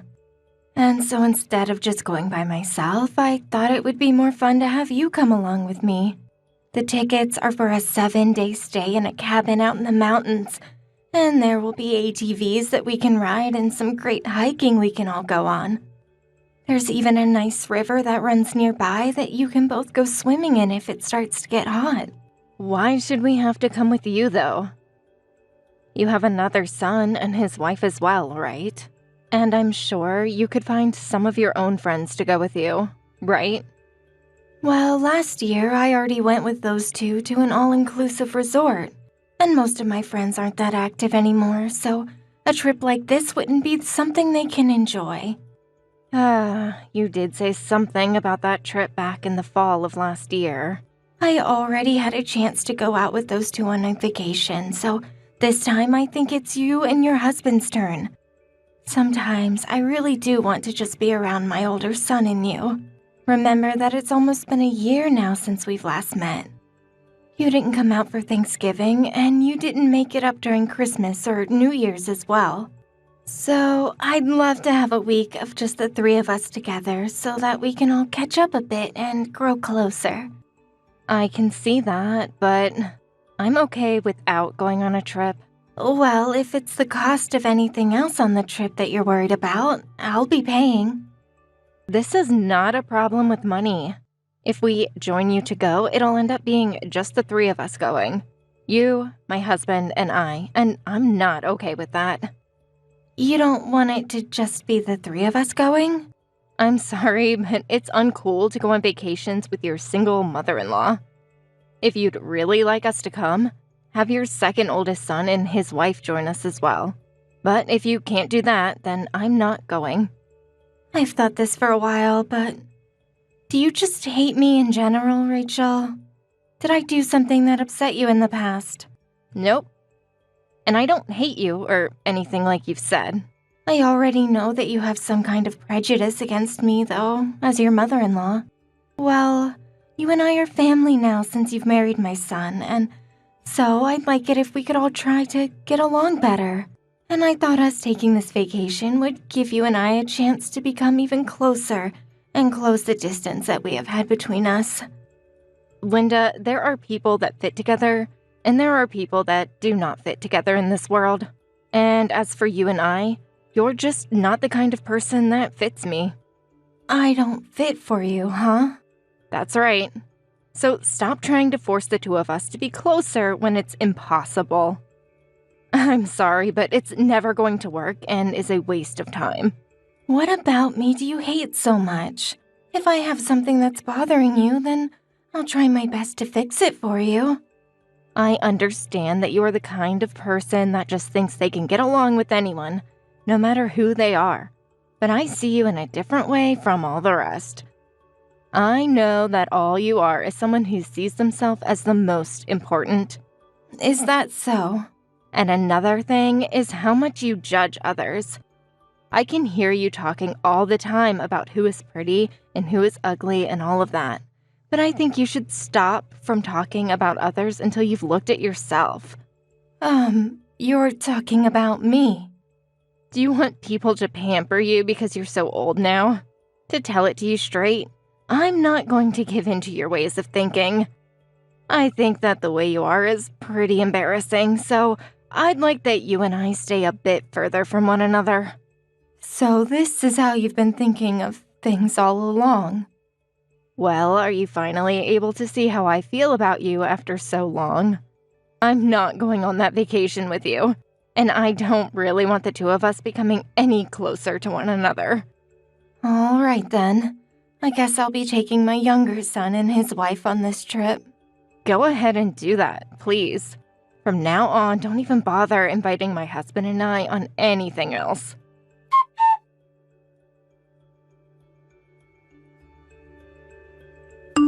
Rachel, I'm not really okay with that. What is going on with you today? And what do you want to talk to me about now? I'm talking about the attitude you had at the funeral just a bit ago. What were you thinking back then? A lot of the other family and friends were shocked by your behavior. So you're talking about the funeral for your recent husband? Stop trying to act dumb right now. I know that you understand everything I'm mentioning to you. I was just making sure to be at the funeral without causing any issues for all of you. I was expecting that you'd come and thank me for being there still, yet now you're going to complain about me. That's because of the attitude you had there today. You had this look on your face as though the whole funeral was a waste of your time and a bother. And then the moment it was over, you bolted out of the building and went home. You didn't even manage to include yourself to any of the other family and friends there. Instead, looking at your smartphone the whole time. Well, to be honest, it was a waste of time being there. And the only reason I came was because my husband asked me to. Why should I actually have to go to a funeral for someone that I only ever met with one time before? I am thankful that you went out of your way to come to the funeral, but if you were going to come in acting like a bratty child, you could have just stayed home at that point. Well, I never wanted to come in the first place. If you have any complaints about me being there, then you go direct them at my husband. Rachel, I get that you do not like me, but when you come to an event that revolves around everyone mourning over the loss of their family and friend, you cannot act like a brat. Uh-huh. What does that mean? Don't you dare start telling me what I can and can't do now. Is it wrong for me to even warn you now? I am your mother-in-law, and I feel okay doing that with you. No, you and I are just strangers. Strangers? We are strangers, right? You and I are not related by blood. So can you stop trying to act like my mother now? It really is a pain in my butt having to listen to you talk like you're the one that raised me. I don't even remember you being the one to give birth to me a long time ago. Right.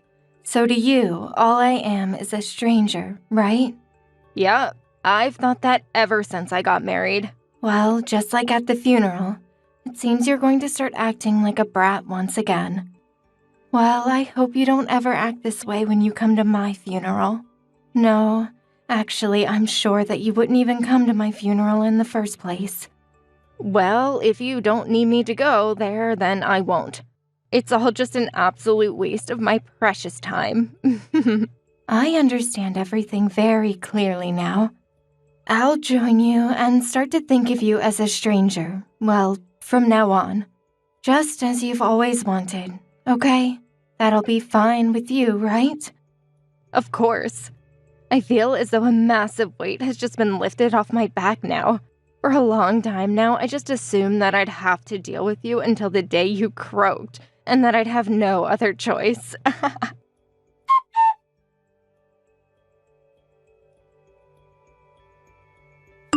Mom, what the hell is going on? What do you want now? It's rare for you to ever message me anymore. Did something happen to my son? It's not about him. My husband is perfectly fine right now. Is that so? Well, then everything must be okay there. So then, why are you still talking to me? Is it true that you're paying for your younger son and his wife to get a new house? What?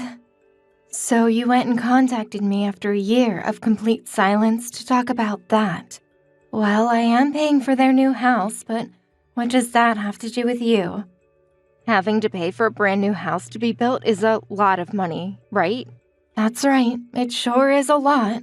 I think their total has come out to $300,000. Is that for all the land as well, or just the house being built? I had been given that land a long time ago, so I'm only having to pay for them to have the new house built. You had land that you were never using before? Well, way back in the day, that land was owned by one of my family's friends, and they lived on it. But then they stopped living there for some reason and just vanished, so the house was torn down and the land was just left there. And after it was passed around for a few years, it had finally ended up in my hands. And why are you giving it to your younger son and his wife? My husband is your older son. What about us? What do you mean? I'm talking with you about how you never give us any money or anything. And you know very well about how the two of us just had our own new house built for us. Rachel, what are you going on about right now? Why would anyone give a random stranger money to help build their house? I'm not that stupid, okay? Uh-huh. You and I are strangers, right? You told me that a while back, didn't you? The reason I was willing to pay for their new house to be built was because my younger son and his wife are very close family to me. So it's all because I told you that we were strangers, that you never bothered to give us any money for the new house? That's exactly right, Rachel. We are strangers, and so I'm not going to hand you any money when we're not even supposed to really talk to one another. I was giving you the life you asked for, right? Also, last year you told me no to going on vacation with me, right? I felt as though you hated receiving presents from me after that event. But, that's the thing. It wasn't just the present that you hated receiving, but also the fact you didn't want to go with me. Well, if you really hate me as much as you said you did then why would you want to take any of my money when it's coming from me? Oh, hold on for a minute, Linda. I'd actually love to know why and how you were able to just hand them $300,000 for their new house. Not even my husband knew that you were carrying that large amount of money on you.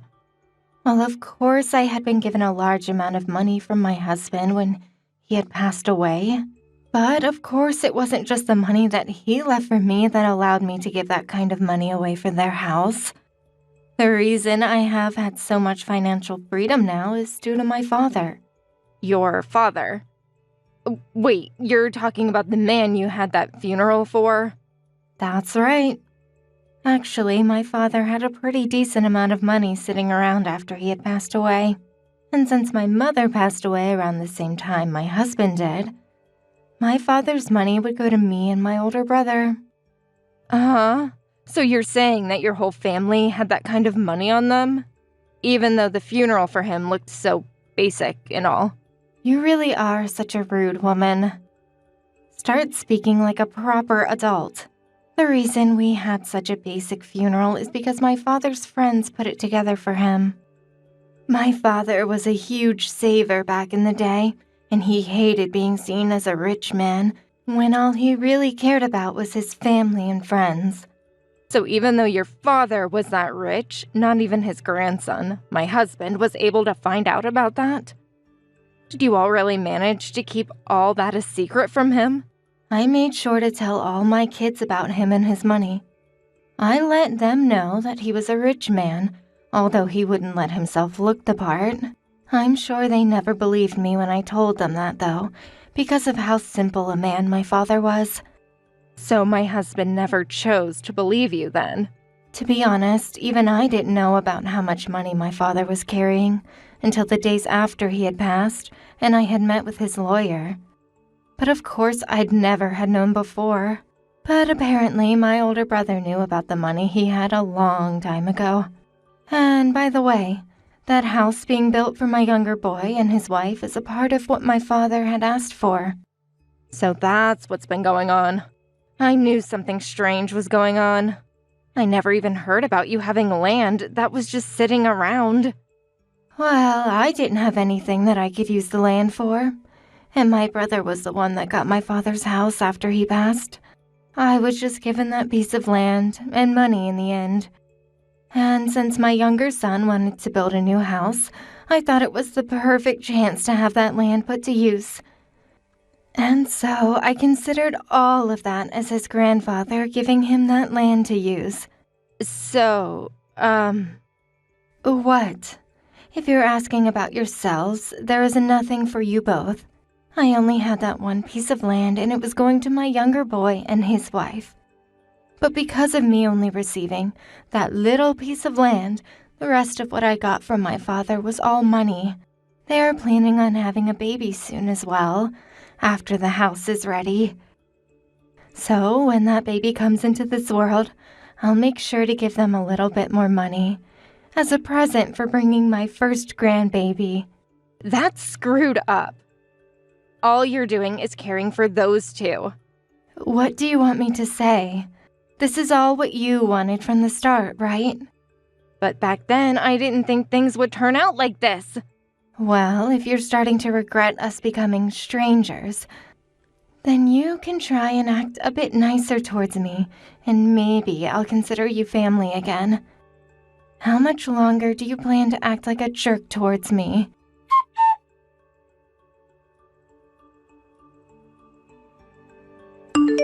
Good morning, Linda.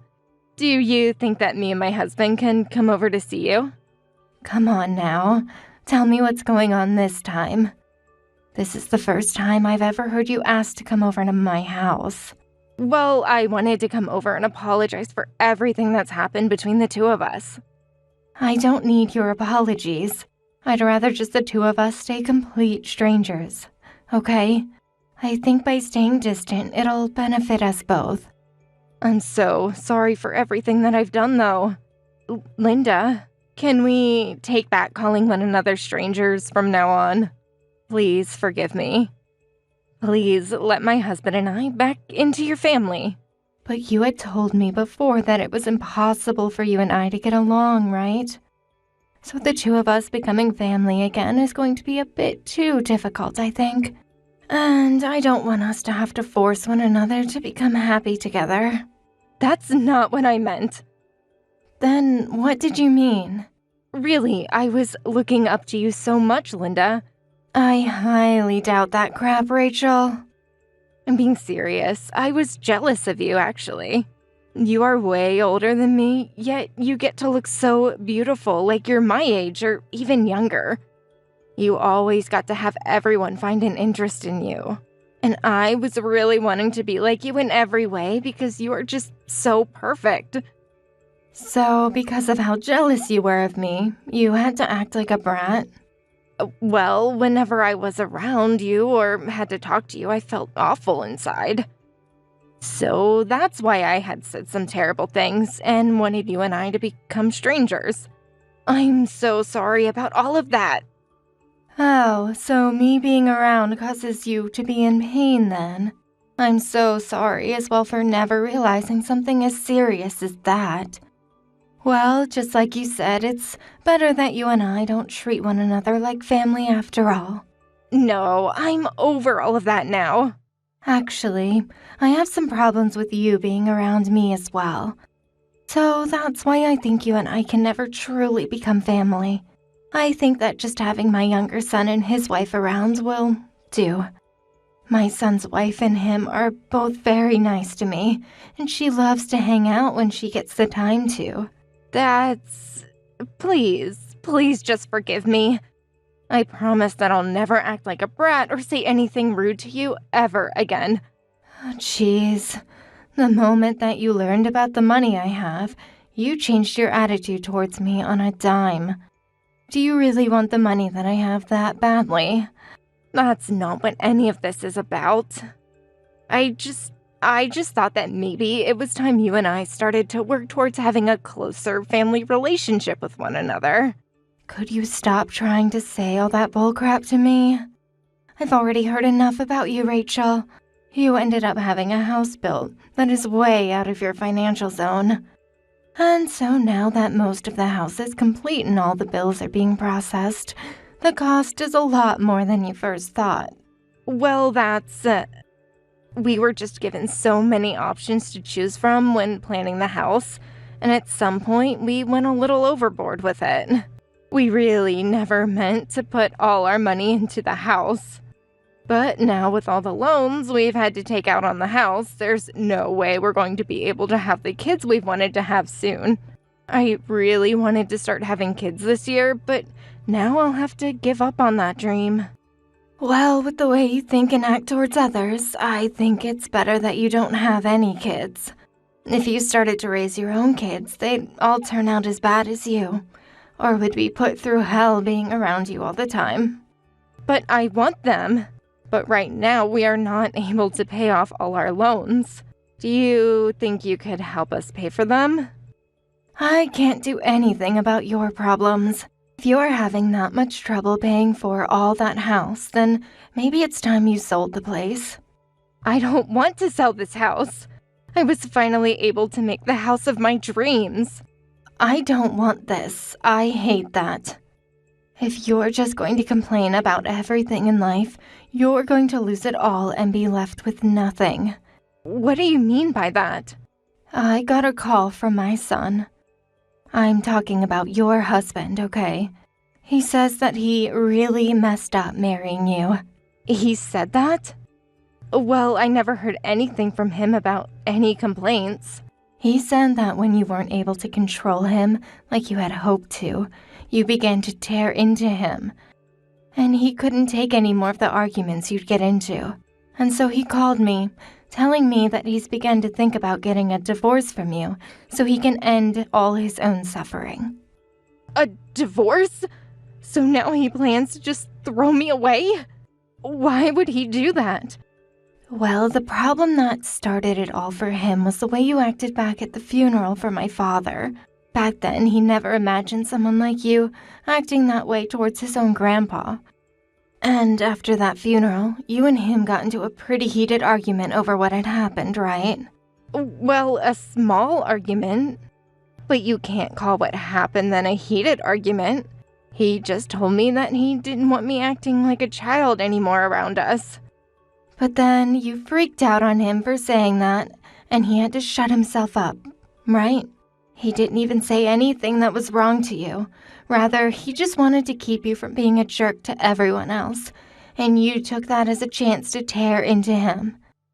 And when it came to having your house built, he said that you guys wouldn't have the money for the place, but you went ahead anyway and signed all the papers allowing the start of construction. I think him getting rid of you is the correct choice now. I hate this. I'm not going to let him divorce me. Well, then you go and tell that to my son instead of me. Telling a complete stranger all of that stuff is a waste of your precious time, right? I'm asking you to please help me, Linda. I'm not asking you to give me all your father's money. But at the very least, give me enough to pay for the house, and that will be good. Remember that this money is all from my father, though. Yet when we were all mourning his death at the funeral, you acted like a complete idiot, only thinking about yourself and how little his death affected you. So don't you feel like a jerk asking me to give you some of his money when you said his funeral was a waste of your time? Fine, then I'll go to his gravestone and ask him. I don't need you going anywhere near my father's gravestone. He is sleeping quietly, and he doesn't need some brat causing him all kinds of trouble. I have nothing else to talk to you about now, Rachel. So when we are done here, don't try and talk with me again. Am Am I really going to be divorced by my husband?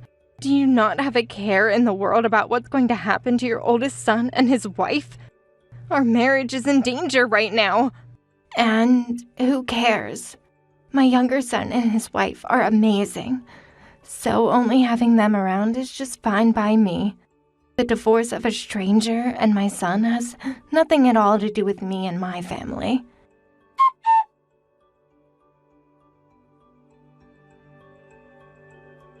After that, Rachel continued to cry and whine that she didn't want a divorce, and even came all the way to my house to apologize, but I didn't listen.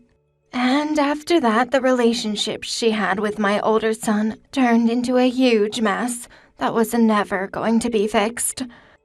Rachel, with the little money she had left, didn't want a divorce to happen as she'd be left with nothing. But my son had had enough of her, and so the divorce could not be stopped by Rachel, no matter how hard she tried to make him feel bad for her. He ended up having the lawyer split their properties, but there wasn't much there to work with, considering that they only just had the house built and had very little money. In the end, he was given the house since his name was on it, and he put most of his money into it. And Rachel was given just a little bit of whatever money he did have. After that last meeting, she went back home to her parents, which let her back into their house on the condition that she had a place of her own within the next 2 months. And after the divorce, my son took the newly built house that he was allowed to keep and sold it with all the furniture and everything, getting back a lot of money that immediately went into paying off the rest of the remaining loans. And once that was all taken care of, my son came to me over and over again apologizing for whatever Rachel had done to me, and for him not trying harder to stop her. And after hearing all of that from him, I forgave him. But I told him that any other woman he brought into the family would have to go through me first and be judged whether or not they could marry him, unless he wanted to be disowned for choosing another brat. However, he only replied to me by saying he had no plans to get married ever again, and that was that. I'm sure that after having a child like her around him all the time, complaining and making things all about herself, he was completely tired and found that being single is way more relaxing and good for the health. Kate, I'm sorry this happened. It's all my fault. I'm really sorry this time. I never expected to run you over with my car. It was an accident. Don't worry about it too much. Both Daniel and I understand. Everything's gonna be fine. But I caused the accident while I was driving my car. And you also broke your right arm. I can't just get over it. It wasn't life-threatening, so I'm okay. You were lucky it was me. If you had a car accident with someone else, it could have been a bigger problem. Yeah, I was really lucky. But it was definitely unlucky for you, Kate. You let me off the hook so easily. Well, we're relatives. I just want you to learn from your mistakes.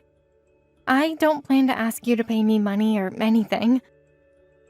Really? Are you sure? I don't want our relationship to get awkward because of it. I'm your daughter-in-law. You're gonna be my mother-in-law for the rest of my life.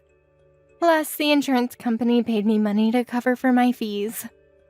Thanks, Kate. I'm really sorry.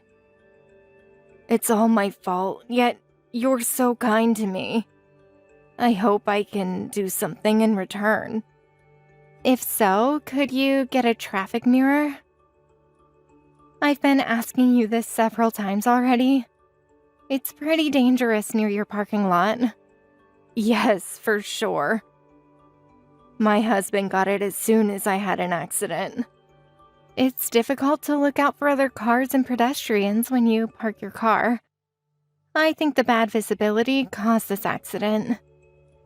I should have listened to your advice earlier. If only I had it before this accident, I might have been able to prevent it from happening. I'm really sorry.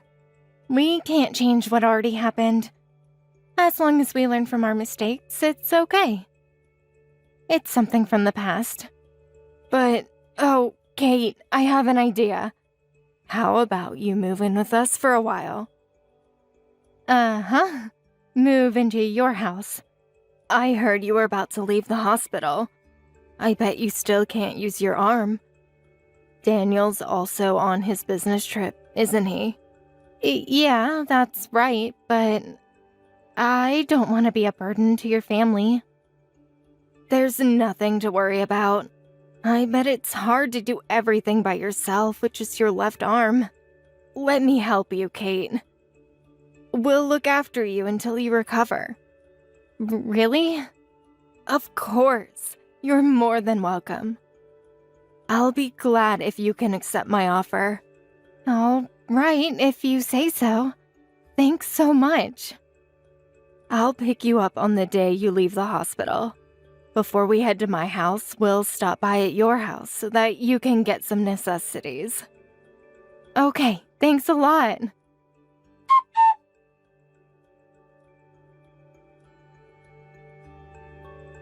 Kate, I'm sorry to ask you to buy so many things. Is your arm okay? Yes, I'm perfectly fine.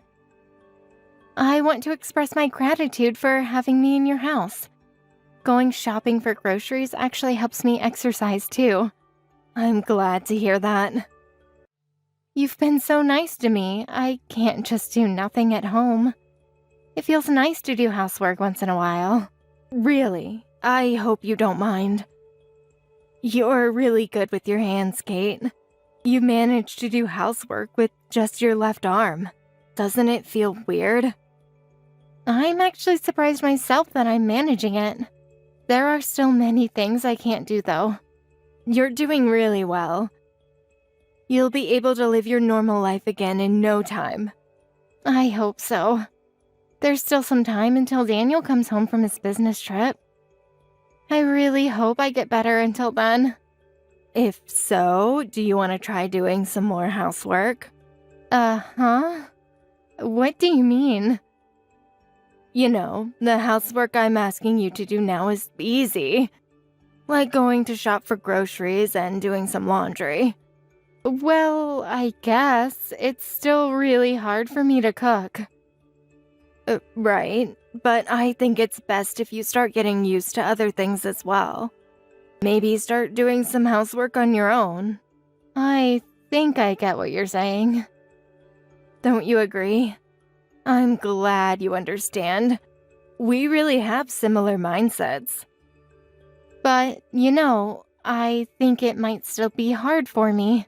As I told you earlier, I can't do complicated stuff. Be confident. You can do it. It's gonna be a big help if you can help me around the house. And I think it's also best for you. So, how about we give it a try? If you insist. But I hope you understand that things can still be hard for me. Please go easy on me. Of course, I completely understand. Thanks. I'll try my best then. Great, then I have a favor to ask you. Could you get some more groceries? More? I thought this was it for today. I always list only a few things when you go shopping. I thought it might be hard for you to bring everything home. But now that I don't have to worry about it anymore, I'll give you the full list of things I want you to get. Okay. Send me the full list. Thanks. You're a big help. I'll send it to you later. We'll do some housework together when you come home, okay? As soon as I get home? The earlier we start, the better. It's better to get used to it fast. Okay. Thanks for helping with the housework, Kate. We'll work hard together.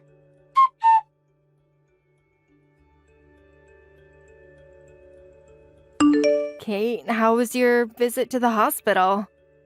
Are you on your way home? Yeah, I'm heading home. The doctor told me I was getting better. Oh, it's nice to hear that. You've been out since early morning, so there's still a lot of housework left to do. Make sure you finish them when you get home. Can we talk for a moment? I don't want to tell you this, but I think you're asking too much from me. Too much? I'm doing most of the housework. To be honest, I haven't seen you do anything. Let me make it clear. I'm injured. What do you mean? You can still use your left arm. And you're really good with your hands. You can live in my house. Can't you at least do some housework? I want to ask you something. Didn't I come to stay with you so that I can recover? I don't think this is helping me recover. If you're capable, you should do it. I thought you said it made you feel good. Why are you complaining all of a sudden? I was talking about the minimum. You can't just make me do everything around the house. You haven't done any housework recently. Shut up. Just come home and do the housework. Don't complain just because you're injured. Seriously. Why do you think I'm injured? I thought you said it was an accident. Why do you have to bring that up? Shut up and do your work. Oh, I see. You're over. Goodbye. Uh-huh. What do you mean? What's over? I was just talking to myself. I'm glad I got to know your honest feelings. I thought I might be honest with you, too. You don't make any sense. Forget it. Just come home and do the housework. Or I'll never forgive you. No, I'm never going to your house again. Daniel is coming home today from his business trip. I'll go and get my stuff with him after he gets home. Daniel is coming home already?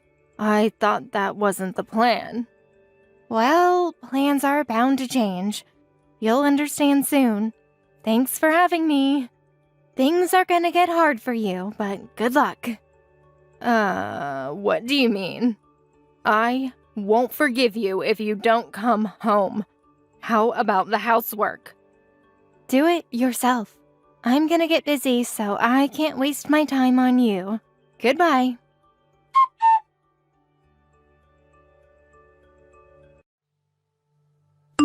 Kate, a lawyer sent me a letter about our accident and compensation money. What's going on? Everything should be clear. As it says on the letter, I'm asking you to pay for compensation. Apparently, I can still ask you for it, so I decided to do so. What are you thinking? I thought you said you won't be asking me for money. Back then, that was what I planned. We didn't even discuss about it properly. I still have the right to ask you for compensation. How can you bring this up again? Why are you doing this to me? I thought I told you this before. I told you I won't be asking for money as long as you learn from your mistakes. So what? I learned from my mistakes. Don't be ridiculous. Try reflecting on your actions. You definitely didn't learn from your mistakes. What did I do? I got a traffic mirror near my parking lot. And I even offered you to stay with our family until you recover. I'm clearly trying to make it up for you. See? I never asked you to take care of me. And you made me do all the housework. I thought you were capable of doing housework. Come on, this isn't much of a problem. Considering my injury, you should know that it's hard for me to do housework. But you still did it. You never complained, too. I told you it was too much for me, but you never listened. You kept on saying that I should do something in return. But you were technically forcing me to do so. How can you act like this when I'm injured because of you? That's your interpretation. I never intended to do so. I'm not the villain here. If you really think you did the right thing, be confident with yourself. There shouldn't be any problem even if I sued you. Why are you suddenly silent? I thought you did nothing wrong. I am sorry about the accident, but I don't understand why you want to sue me. Well, that's up to me, isn't it? I don't care how you feel about it. And by the way, I'll also sue you regarding how you've been treating me. What do you mean? As I said earlier, while I lived with you, you treated me pretty harshly. Not only that, you made me get injured. You also treated me like a housemaid. So I decided to sue you regarding both of these things. Don't be ridiculous. How can you sue me for just those things? Don't you realize that's why you're being sued? I have proof from when I lived with you. And I also have these conversations recorded. I think I have a pretty high chance of winning this case. Hey, wait a moment. Is Daniel home from his business trip? What did he say about this issue? I'm guessing he's asking you to stop all this nonsense. Why would he? He's the one who decided to sue you. He's even planning to break relations with you. You have to be kidding. I'm his mother. His real mother. If you can't believe it, go and ask him directly. Let's meet in the courtroom. There's no use arguing right now. Please, listen to me. I am so sorry. Let me apologize for everything. If you want money, I'll pay you as much as you want. Don't sue me. Please, it's ridiculous. I thought you already received a letter from my lawyer. It's too late. If you regret everything, blame yourself. I'm looking forward to seeing how this ends.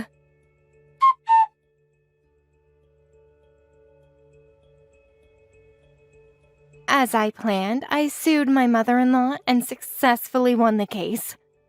Not only that, I got some compensation from the accident. I was also able to receive some more money regarding how she planned everything beforehand. I'm not sure why she offered me to stay at her house in the first place, but from the evidence, it was judged to be premeditated. My mother-in-law and her family are currently having a hard time gathering enough money to pay for compensation. Shortly after I got home from her house, my arm fully recovered, and now I'm back to living my normal life. Housework felt so easy after completing them with just one arm when I was living with her. I guess I was the one who benefited most through this incident. Brian, what the hell is this? Huh? What's the matter, Sylvia? Did I do something wrong? I'm talking about the meat in the fridge. It says $30. That is so expensive. When did you buy it? Oh, well, you found it. Damn right I did. I was looking for something to eat when I found something unfamiliar inside the fridge. When and where did you buy this? Why on earth would you buy such expensive meat? Well, I brought it a couple of days ago on my payday. I wanted to splurge just a bit to enjoy with some good beer. We'll have it together, of course. Are you in, or what? I'm surprised you have the nerves to buy something like this with your cheap-ass pay. You make nothing. I wanted to do something special for just one day. We eat modestly every day. We need to cut ourselves some slack sometimes. How could you spend it on something so insignificant? What a waste. Do you not realize I work to cover what your pay can't? Ugh, this is so annoying. Starting tomorrow, you get to live on sprouts. That is all I'm serving you. Oh, come on, Sylvia. Give me a break, won't you? We both work hard to support the family. A little treat once in a while won't hurt us. You know what really wouldn't hurt? For you to get promoted and get better pay. Then we wouldn't have to eat modestly every day or fight over some stupid meat. But I know that's never going to happen. Because you don't work hard for it. You're not even interested in getting a promotion, are you? That's not true. I'm interested as much as anyone would be. I might not be the competitive type, but I know my managers count on me. I'm sure someday I'll have a chance. Someday? When the hell is that going to be? You're so pathetic. Don't you feel left out seeing all your friends land on management positions? You're the only one at the bottom of the ladder. We wouldn't even be able to put food on the table if it wasn't for me. It was such a great idea to start your own side business. I'm in awe of your success, really. So proud of you, Sylvia. I have a good sense of business. I always knew I had. I've been teaching my friends on how to make money recently, you know. Everyone is interested in starting a side business these days because their main job is hopeless in regards to a raise. Wow, you are amazing. And you have so many followers on SNS now, right? Not that I know anything about SNS, but you're like a celebrity. I'm very popular indeed. Everyone wants to be my friend. Because not only am I beautiful, but I also know how to make money. I'm a role model to everyone. I'm so proud of you, honey. I'm really thankful for you. Yes, you really should be. Men would kill to have a perfect wife like me. Do you realize how hard I work to raise our living standards? I do. We wouldn't survive without you. Soon enough, the money I make would be enough to support our family. If that happens, there would be no point in having you in the family. You don't do much as it is. Now, Sylvia, be nice, please. We have a child. Can't take away my role as a father that easily. Danny is too small to understand your role. He will forget about you in an instant. You're practically non-existent in this house anyway. You're so quiet even when you're around. Anyway, I have to go. Do not buy anything expensive again today. Do you understand? Okay. I promise I won't.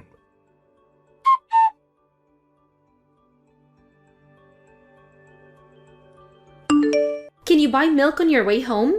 We need 2 bottles. Can I get it at the market near the station? It's a bit expensive there, but it'll be much faster. No way. You have to go to the big market in town. It's so much cheaper there. The one near the station is for rich people. I'm going to be quite late tonight. I really prefer not to go all the way into town for a few dimes. Oh, well, why are you going to be so late? Do you have some kind of task that needs to be completed tonight? No, it's not work. I got a call from the police today. They want me to come in for an interview. What? Police? Yeah, I have to go in after work. I don't think I'll be too late, but I might not make it to dinner, so please don't wait for me. I don't want Danny to get cranky because he's hungry. Wait, why does the police want to talk to you? What is this about? I don't really know what it is, but they said they have a few questions regarding their recent investigation which may be related to me. I guess I'll find out the details when I get there. An investigation that you might be related to? What the hell, Brian? What did you do? Nothing. I haven't done anything wrong. Why would they call you in for an interview then? Are you involved in some kind of crime? Calm down, Sylvia. I swear I'm not involved in anything. I'm sure this is not about me, at least. Perhaps it's about someone I know. Honestly, I have no idea why they need my help. The police is gathering information about something.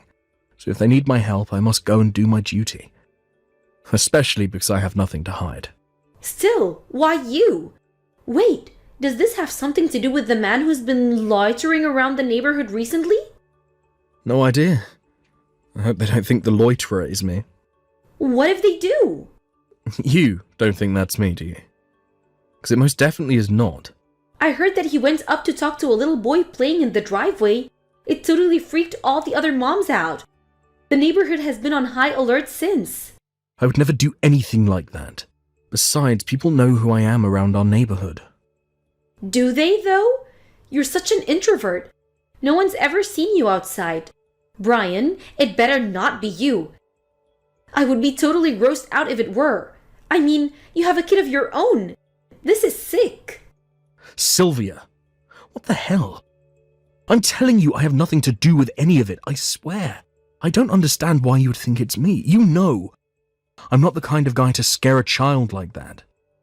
Well, then why on earth would the police want to speak to you? It doesn't make any sense. You must have done something. I said I don't know anything. I'll find out what it is tonight. Please, stop scaring me like that. I'm the one scaring you? You're scaring me. I mean, there's no smoke without fire. They must be suspicious of you or something. What have you done, Brian? Can't you think of anything? Stop it, Sylvia, I mean it. Like I said, they told me they had a few things they want to ask me. I'm sure they're after someone else, not me.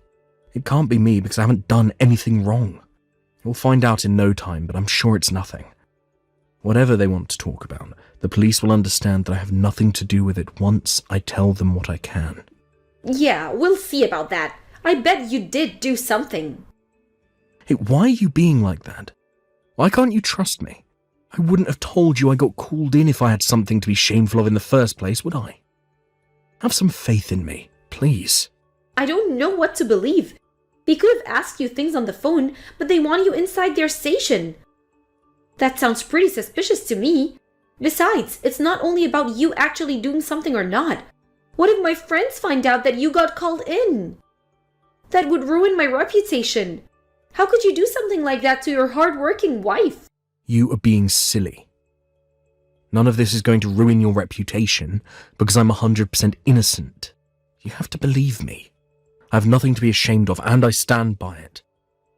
All you do is cause trouble, Brian. I hate it that you always drag me down. I don't want any drama. Do you understand? I do, and I won't because I'm innocent.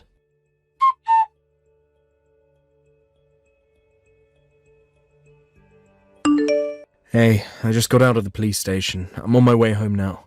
I'll stop by to get milk on the way.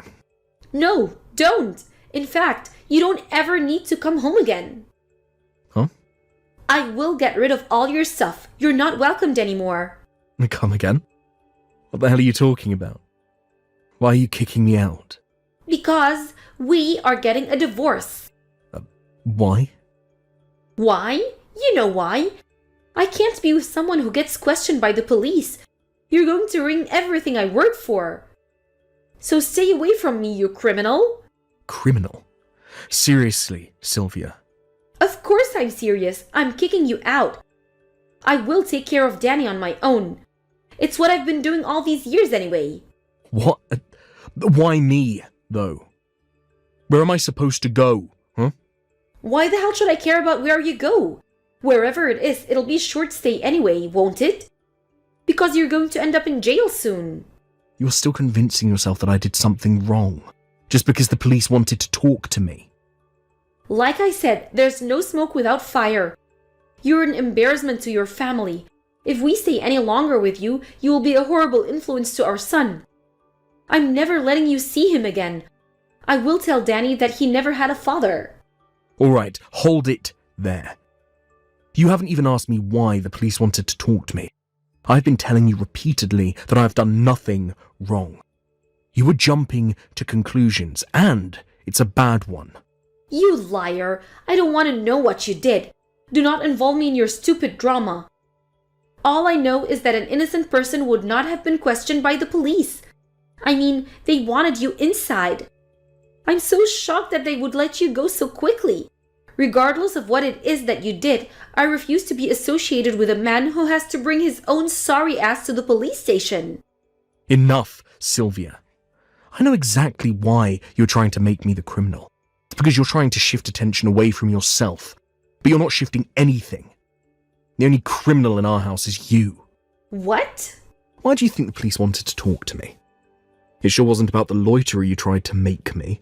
I asked them about that and they told me the man already got busted a while ago. Well, what was it then? They wanted to ask me about a serial theft that's been going on for months now around the entire city. Theft? Yeah. Some thief steals vehicles like bicycles and kickboards. But they're not taken off the streets, they're stolen from people's property. And the thief makes money selling the items online. I got called in because the IP address was pointing back to my PC. So then I was right. They called you in because they found out you did it. Quit playing dumb. I know you've been using the PC I gave you last year. I only use my PC from work. I don't even own one at home.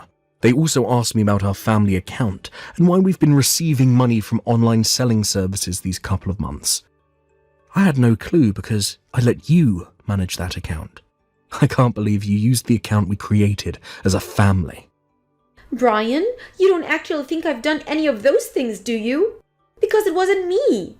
Well then, who else? How the hell would I know? Sylvia, at least be honest, please. It's the only thing you can do now. The police will take your PC and will find out when and where you have used it. You can't try to accuse me for it because I have an alibi of working at my office. They're going to find out all the details in no time. So what? You just gave me in? There's no point in doing that because I think they already know. What did you tell them? I only answered their questions, but I didn't lie about giving you my PC or letting you handle the family account. Did they specifically ask about me? Did they seem sure that I was guilty? They didn't mention you until I did. I could sense that they were waiting for me to talk about you. I think they already have an idea that you've done it. What? Oh my god. I'm such a fool for not realizing sooner. So you've made money off of stolen goods. Do you even realize what you've done? You cross so many lines. It's one of the worst things you can do as a human being. I didn't realize those things belonged to anyone. I mean, they were just lying around in someone's yard. I was being environmentally friendly for picking up trash. It's recycling, you see? No, I don't see it at all. Normal people don't walk into someone's property and take their things without asking, regardless of whether it looks like trash or not, that is. I mean, seriously, what kind of excuse is that? You were recycling. Don't make me laugh. I took it from rich people. They would have just bought a brand new one. I'm sure it's nothing for them. You deliberately took it from rich people because you hoped they wouldn't mind losing something. Sylvia, you are unbelievable. And I let you call me a criminal. You disgust me. Do you think the police will come after me? Are they going to indict me? Of course they're coming after you. And you will be prosecuted for sure. Why on earth wouldn't you be? You're a thief. No, this can't be happening to me. What am I going to do? How am I supposed to live? Not my problem. What you have done is a crime and you will not be getting away with it. All you can do is pay for what you have done in jail. Jail? No. I can't go to jail. It will ruin me. If I go to jail, I will lose everything. Even if it's a short time, I won't have anything or anyone left. That's right. You will lose everything, including your job. So once you do time, we have to look for a new one. Do you think the company will find out about what I did? Duh, of course they will. You won't even have a reputation anymore. I'm sure you'll have a hard time searching for a new job too, because no one wants to hire a criminal like you. It's too bad. Brian, help me, please.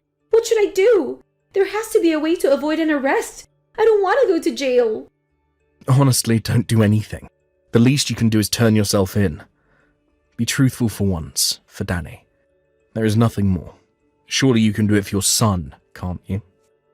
But, Brian, that would mean the end of my life. You put yourself in this situation. You have to face what you have done now.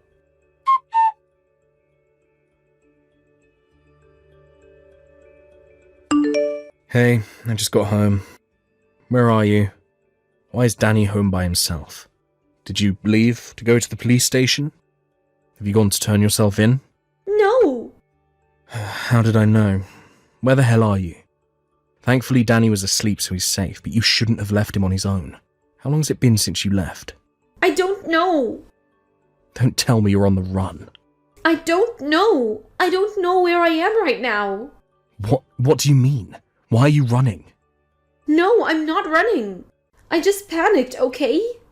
I'm scared. The thought of the police knocking on my door any minute made me sick to my stomach. I couldn't stand it. I was in my car driving before I knew it. Now I don't know where I am. Yeah, that's called running. Cut it out, now. Find the closest police station and just turn yourself in. Seriously, are you not sorry for what you've done at all? You need to pay for your sins. Things will get a lot worse if you don't do it now. I will pay for my sins, I swear. I just need some time. I will turn myself in once I calm myself down. Just give me a break, won't you? A break? The victims of your stealing didn't get any break, did they? Go to the police, Sylvia. Now. I said I will go later. Tell me where you are. Why? Will you help me? Are you going to pick me up? No, I'm going to call the police myself and tell them where you are. How could you be so cold? You want me locked up that bad? You committed a crime. You're getting locked up for what you did, not because I called the police. I refuse to help you get away. I told you I will go to the police when I'm ready. I'm not running. What you're doing right now is running, Sylvia. I've never been so disappointed in anyone this much. Don't let me down any further, please. I'm sorry. I'm just scared. I didn't think I would get caught. I wasn't ready for any of this. Please, just give me some time to pull myself together. Funny, you tried to kick me out of the house when I got called in by the police. You didn't give me time. You wanted me out in a heartbeat. So why should anyone wait for you? You are being ridiculously selfish. By the way, we are getting a divorce, of course. I can't be associated with a person like you anymore. What? No, please don't say that. You committed a crime, and on top of that, you're running from it. There's no way I can stay married to you. For Danny, either. We are getting a divorce. End of discussion. Please don't abandon me. You and Danny are all I have left. Oh, but you're such a bad influence to Danny. I mean, you said that I was for just getting called in by the police. So you can imagine the kind of influence a real criminal would have on him, right? It's all right, though. Danny is too young to remember you. He might miss you for a couple of days, but then he'd completely forget who you are. I, of course, would too. In fact, I have lost all feelings for you the moment I realized what you have done. You don't love me anymore? Is that what you're saying? Please say that's not true. You're my husband. I know deep down you want to save me. No, I really don't. I do not love you at all. All I feel is shame, and I feel horrible for the people you took from. But that's it. Nothing else. Brian, I'm about to lose everything. I'm your son's mother. You have to help me. I will lose all my friends. I know they like me because I was the ideal wife and mom. No one will ever talk to me again if I get arrested. That's what happens when you commit a crime. I don't know why you didn't know that. You never should have stolen people's belongings in the first place. But now that you did, no one will ever trust you with anything, including me. You will never be able to gain my trust. I can't believe this is happening to me. I'm popular. People love me. Please make it stop. You know I can't. You'll no longer be popular.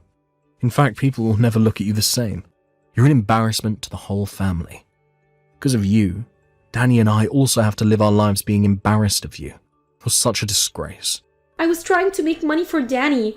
I wasn't being selfish. For Danny? All you did was ruin his reputation along with yours. He has to live as the son of a criminal for the rest of his life. You only made his life more difficult. I'm young, aren't I?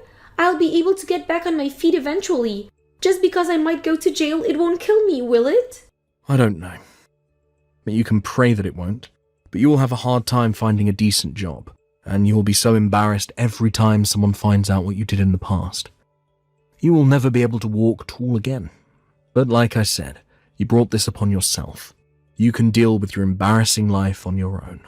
Do not involve me or Danny in it. No, I never thought things turned out like this. I never meant for any of this to happen. It doesn't matter what you meant. It happened, and you can't undo it anymore. Now go to the police and deal with your problem. I can't help you with anything. You have to carry your own burden. Why are you so mean? This is not my fault. You played your part too. I was pressured to make money because you have only stupid, low-paying job. I made the kind of money that you couldn't. You were able to have a decent life because of me. You've become so greedy on your own. You probably didn't even realize that I kept a modest lifestyle, even after you started to make more money than me. I didn't spend it on clothes or luxury items like you did.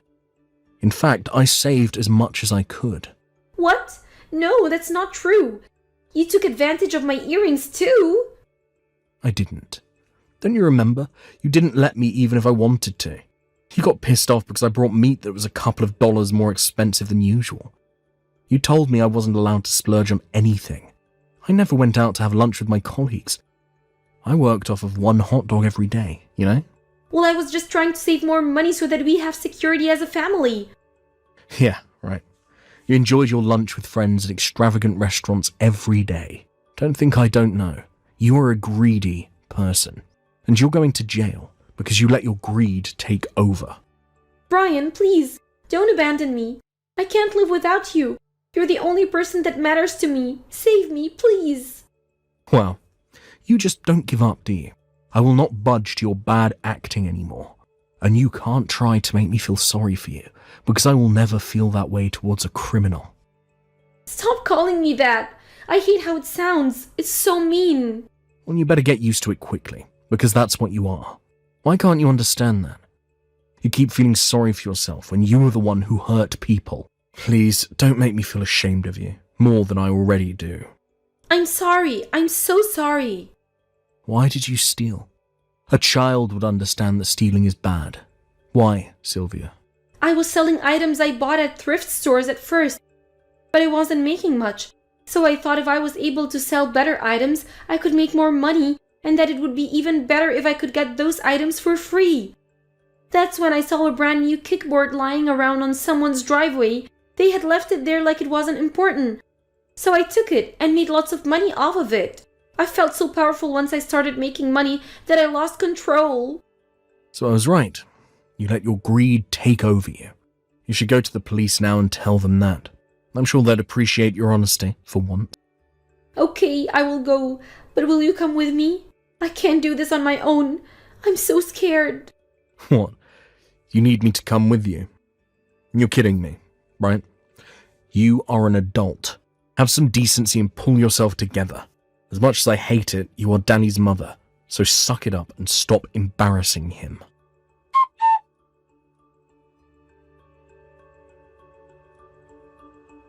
Sylvia never turned herself in. She was wandering around the streets at night in another town when the police found her and made an arrest. Through the investigation, the police found out that Sylvia had been stealing items off of people's properties for over a year. Since she was involved in so many cases and had repeated her crimes over and over again, she was sentenced to a year in prison. As her ex-husband, I feel responsible for not realizing her crimes and feel horrible for the people she stole from. Our divorce was finalized while she was serving time in jail. As soon as she was arrested, Danny and I moved out of the house we used to live in, as a family. It was impossible to stay in the neighborhood where everybody knew what Sylvia did, so I moved near my parents for Danny's sake. He gets plenty of attention from his grandparents while I work, and seems very happy about his new life, although he will not be seeing his mother anytime soon. If he ever decides he does want to meet his mum, I'll leave it up to him. But for now, I intend to keep him away from her, especially because there's no guarantee that she won't steal again. I don't know how she's dealing with her crime nowadays, but I hope she feels remorse and that she'll never make the same mistake again. Thank you for watching. Don't forget to hit the like button and subscribe to the channel.